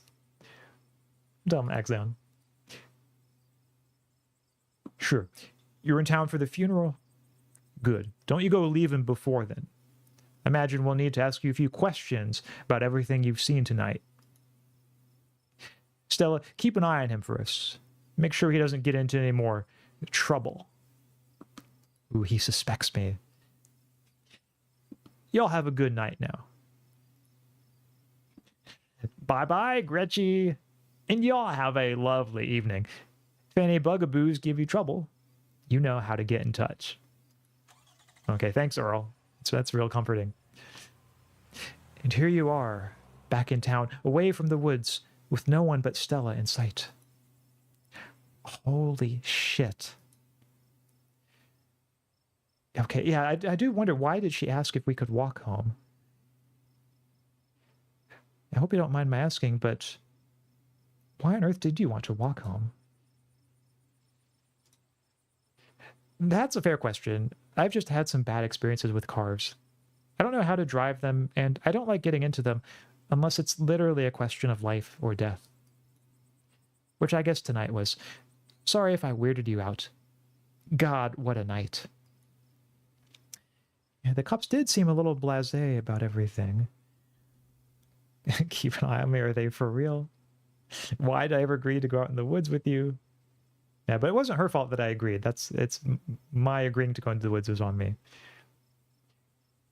Yeah, they didn't really seem like these are not the super. Well, I mean, Deputy Franklin, I guess, is kind of serious, but even though he didn't really seem too eager to go retrieve Duke's body, which was a little strange, sure seemed a little blasé about a man's death. I can't believe they're waiting until the morning to even start looking for him. Who knows what those things are doing to his body right now? She's got a good point, chat. They could be like laying their eggs in him right this moment. And what's worse is I think they implied that you're a suspect, even after we showed them all of that footage. The truth will get out. They have to pin on some. I'm screwed. It's a little too quick to conclude that. Say the truth will get out.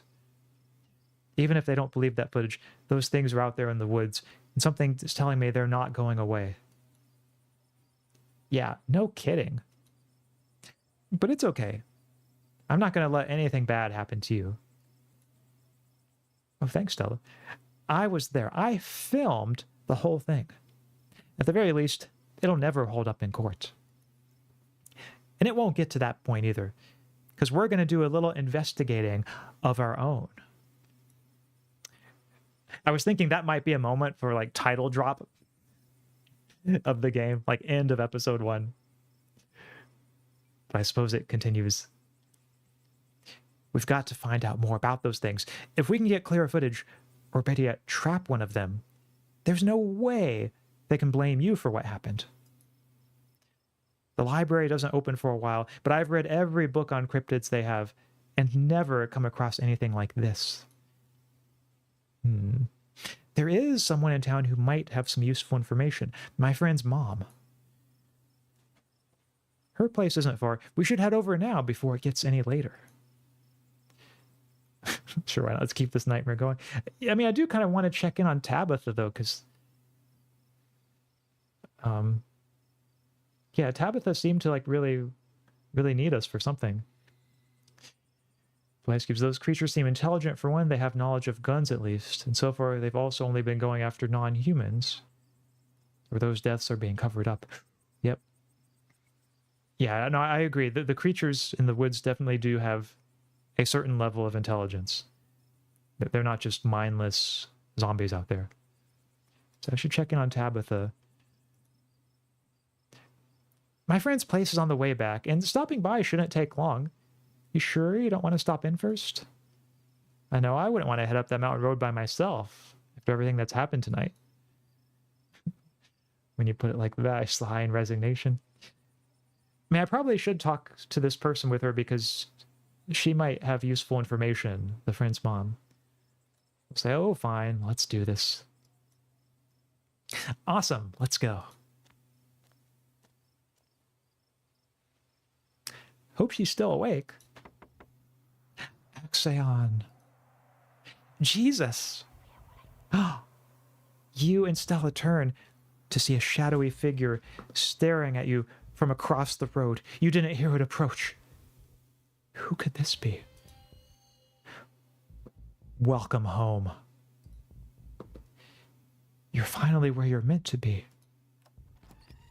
Before you can respond, the door behind you swings open. An older woman stands in the entryway. Go home, Wayne. I can't help you tonight. You look back, and the figure is already gone, disappeared into the shadows of the night. My heart flew away, and it's nearly midnight. I'm sorry about that, Stella. Some people just can't be helped.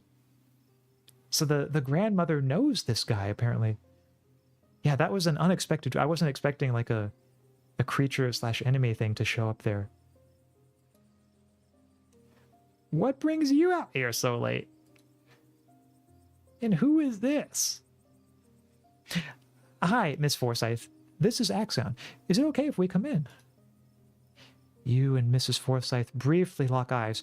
She's impenetrable, and you feel small and almost naked in her presence. And yet you feel no threat, no malice. And then the moment passes, and you see only the woman before you. Ooh, she does have secret knowledge then. And apparently she's one of the good people. She's on the good side. Of course. You're in luck. I just put on water for hibiscus tea. And for goodness sake, you can call me Sybil. You're an adult now, after all. True, though, it is so awkward making that transition into an adult and like calling certain adults by their first name when before you only called them by their last name and title. I thought that was Duke reanimated. Ooh, that would have been really scary if it was. Something tells me, though, we might see Duke reanimated a bit later. I feel like that's an idea that I'm going to keep in mind as a possibility for the future. Welcome to my little nook. It's nice to finally meet you, Axaeon. I was so sorry to hear about your mother. Wait, how does she know my mother?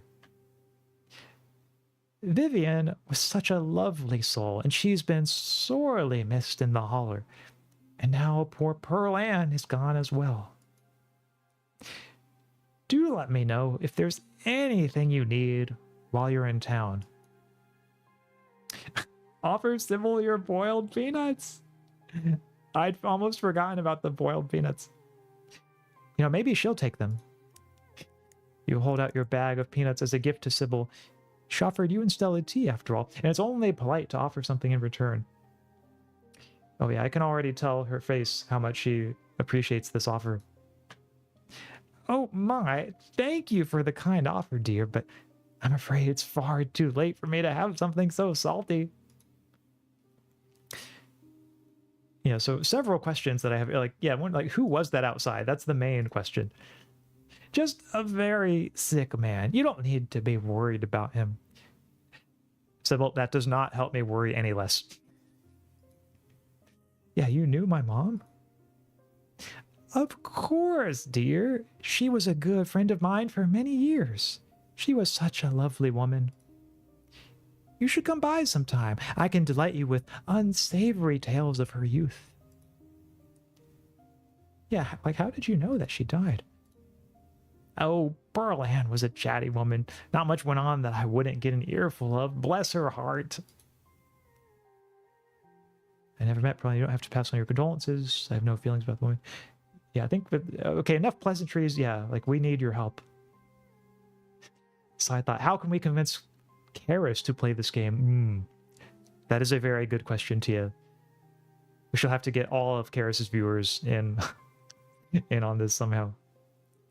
Yes, we need your help. Ah, yes. I suppose pleasantries can wait for another time. What's got you here so late? You seem troubled. You know about weird stuff, right? Unexplainable stuff? Go on. Duke was killed tonight by something in the woods. Oh my lord! Have you contacted the police? Yes, and they didn't take it very seriously. They're not even looking for the body until tomorrow. Those things out there, I don't even know how to describe them. Here, I can show you. Stella pulls a memory card out of her sleeve and pops it into her phone. Ooh, she came prepared. She has a backup of the footage.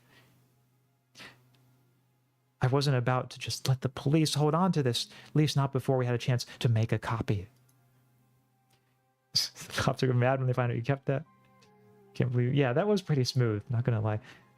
The cops wouldn't know what to do with that footage anyway. Imagine if they accidentally erased it. Exactly. I'll give it to them if they ask again. But for now, we can examine the footage ourselves.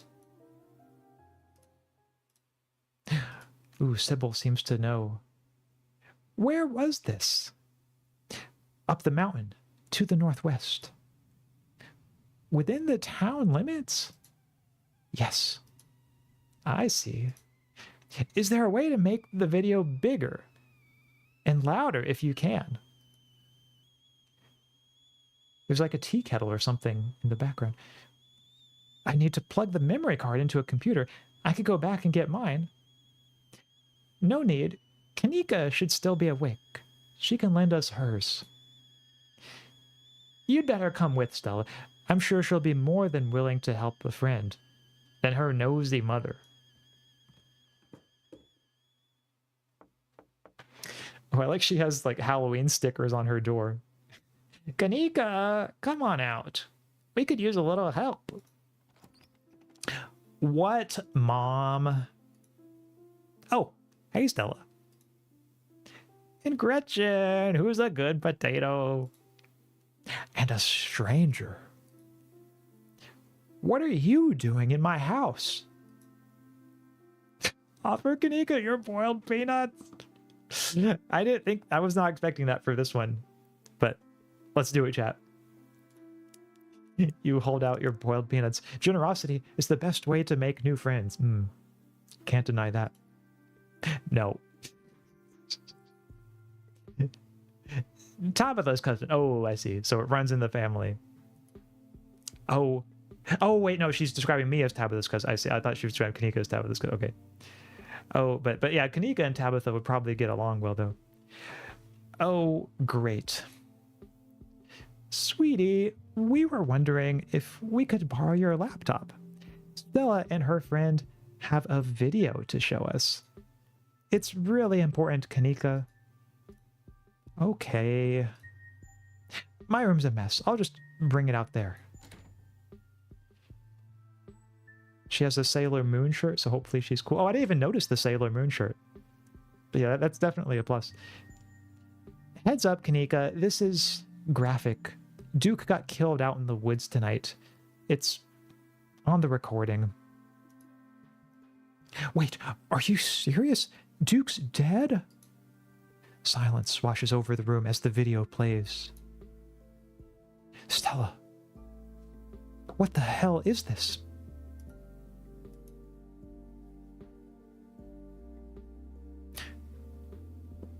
I'm sorry either of you had to see this, but Axaeon and I had no idea how to make heads or tails of it. Stella, are you okay? I'm fine, really, I'm okay. Well, I'm not fine, I'm fine too, thanks for asking. Remain silent. It's the best option here. Oh, I see the Sailor Moon shirt now. Yeah, you're right, Tia. You remain silent. Poor Duke, poor Beau. Has anyone told him yet? We talked to the police. I hope they told Beau, but Earl and Deputy Franklin didn't seem to be in much of a hurry to do anything. I'll call him later tonight. But for now, we have something far more serious to discuss. Ooh, yeah, what happened in the woods? We weren't supposed to see any of that. Yeah, those things are still out. I didn't like Duke anyways. I did like Duke. I'm sad that he's gone. We weren't supposed... Whatever happened in the woods, we weren't supposed to see any of that. You're not wrong. My grandmother used to talk about pale creatures called ditchlings. She always said they were a terrible omen, a sign of suffering to come. Mom, come on. Whatever's doing this is serious. Stop scaring Stella and Axaeon with this Talipo crap. Kanika, sweetie, let your mother talk. She always said they never hurt people, despite that grisly scene in the woods. But Duke is dead. Then if these are ditchlings, his death was an accident. Or my grandmother was wrong. She was very rarely wrong. Just as birds flock before a storm, the ditchlings congregate where tragedy is soon to fall. Jesus, Mom. Haven't they already been through enough? Do we really need the spooky window dressing? What if it's important window dressing? Oh, I know when I'm outnumbered. Maybe the ditchlings were here for Ooh, this one, a book-smart and mystical option. Must be part of their life cycle. Maybe they feed on negative energy. And that's why they've come here where Tabitha is.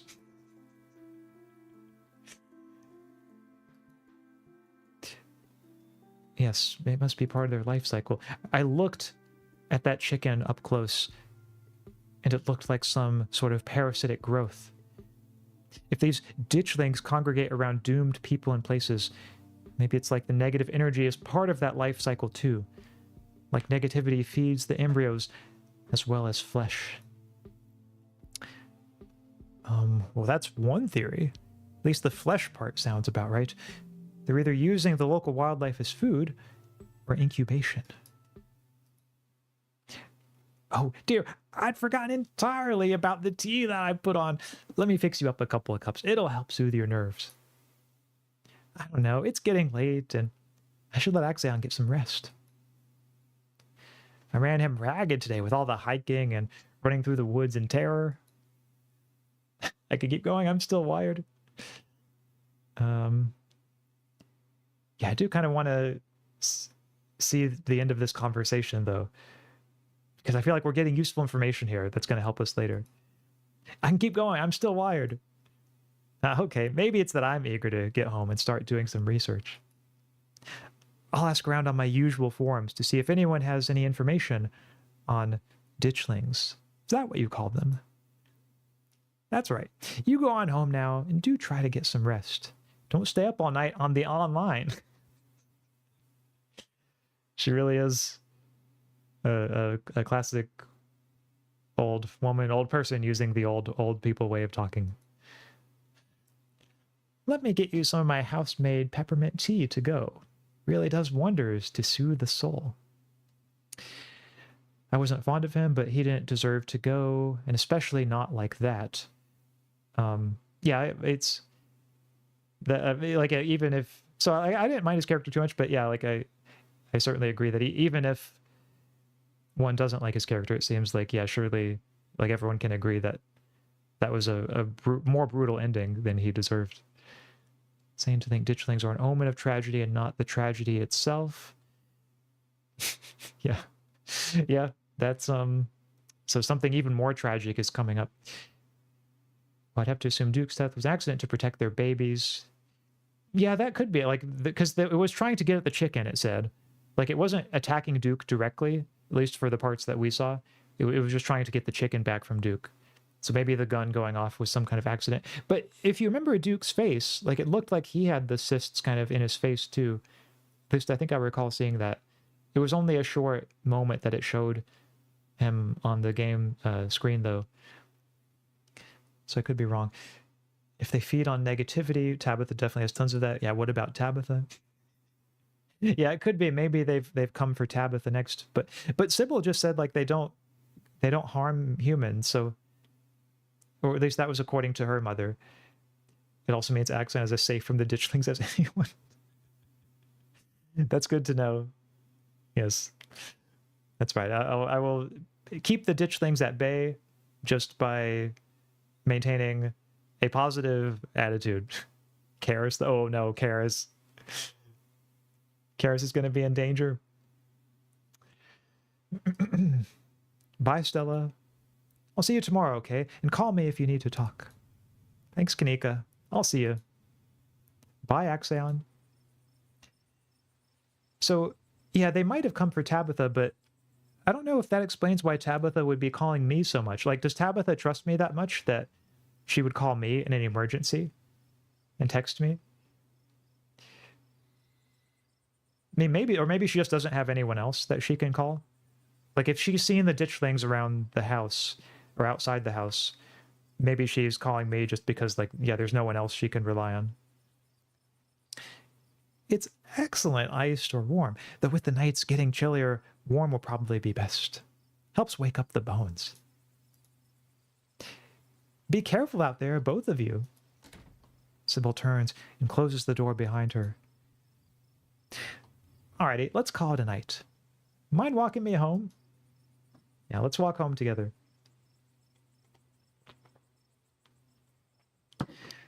Well, this is me. Are you good finding your way back? Are you sure I can't stay here? I don't like the thought of having to go up that mountain road on my own tonight.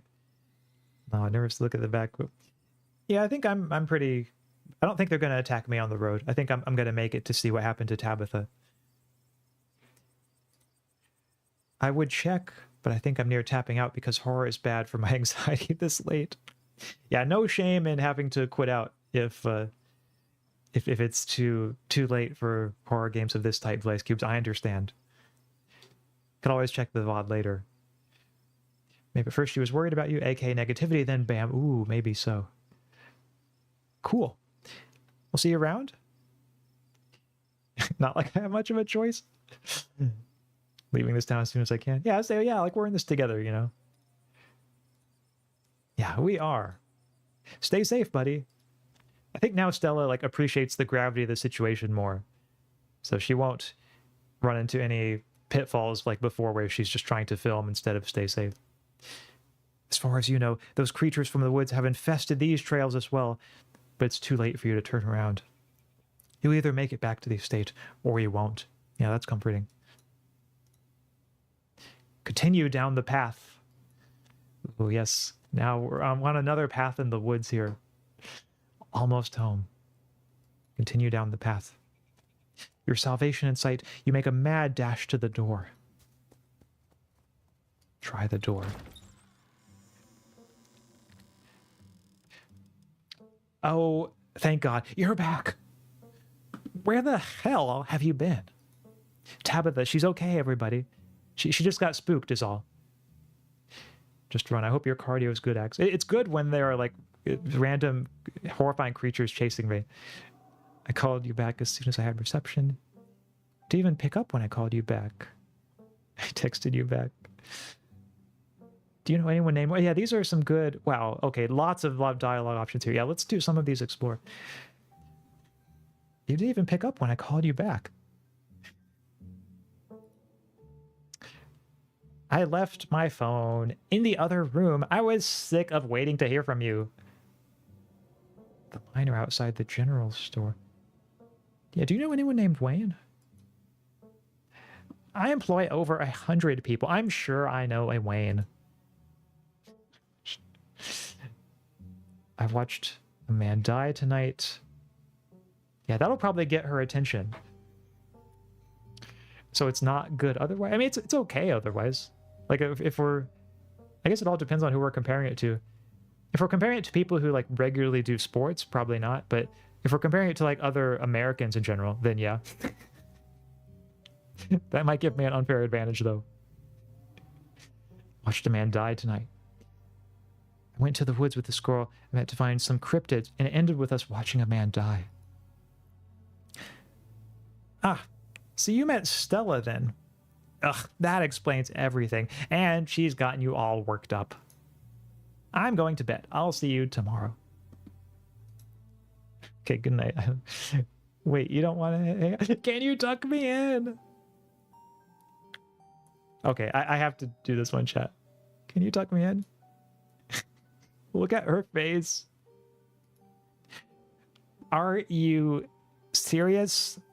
Tuck you in? No. Go to sleep. You're alone in the estate. The sound of the wind whistling through the house gives you an uneasy feeling in your gut. It's probably best to turn in and try to leave the night behind you. I think so. Max always shading other Americans. We are an easy group to make fun of. You thoughtlessly stumble into your room, and before you even fully realize you're there, you're already collapsed onto the mattress, exhausted. Oh, I like being tucked in. Yeah, being tucked in can be nice. That can be a thing your mascot can do to you. Butterfly seems like he'd be good at at tucking you in. From the relative safety of this uncomfortable bed, the events of the past evening seem like something that happened to someone else, though you can still clearly picture the terror you felt in those moments. For now, you're safe and you're warm. Eventually, the sun will rise and chase away the monsters and make them seem like nothing but bad dreams. Maybe tomorrow, if you're lucky, you'll wake up in the normal world and have a boring week in the mountains with your sour-faced cousin. It's a nice thought, but deep down, you can't help but worry that things will only get worse.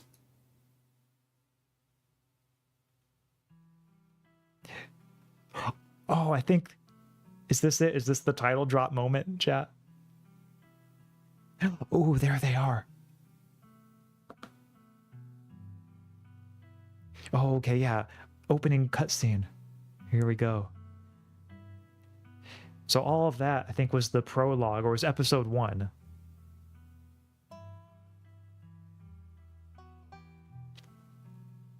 Oh, this is cool. We get to see, like, scenes of the town and what it looks like in motion.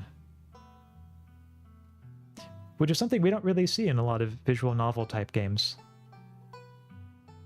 Like the shifting camera angles and leaves blowing. Ooh, I don't know if we know that character. Maybe that's someone we'll be introduced to a bit later.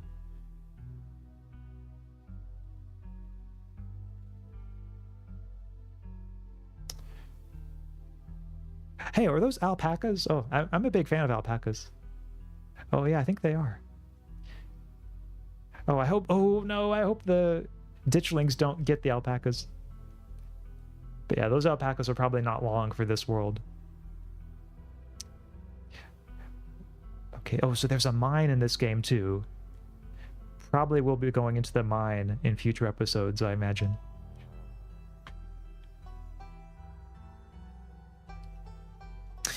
Yeah, it's looking like a mine, a haunted house. The spooky woods, some other settings like that. Ooh, a lot of locks on that door. What could be behind there? Ooh, that's a door in the estate where we're living. I guess Scarlet Hollow. Llamas? Oh yeah, they could be llamas, I suppose. Sometimes it's hard to tell the difference. This is the end of the achievement for finishing...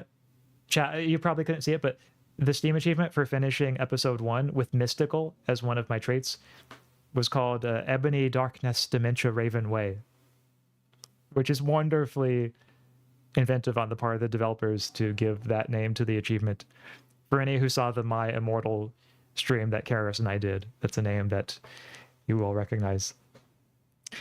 So this is the end of episode 1. Episode 2 awaits. So I think I shall save there. Thinking right now, there was a car accident at some point with Stella and maybe her friend. Ooh, yeah, maybe. So maybe that's why the friend is physically in not too good condition, because he's recovering from the car accident. If you'd like to continue with this World State in episode 2, please save your game now. Okay, you know, I already saved it, but I'm going to overwrite just to be sure. Can never be too careful with these things. Would you like to see a recap of episode 1 before you start episode 2? Well, actually, I think I'm going to stop right there, so I will go back to... Sure, you want to quit. Because I think that's a good stopping point for today. We made it to the end of episode 1, and if I'm not mistaken, chat, this game is one that has... Actually, let's go back to... Sorry, I know you can't see me. Chat, where did I go? Oh, wait, there I am. And also, I'm looking really dark here on this screen, aren't I?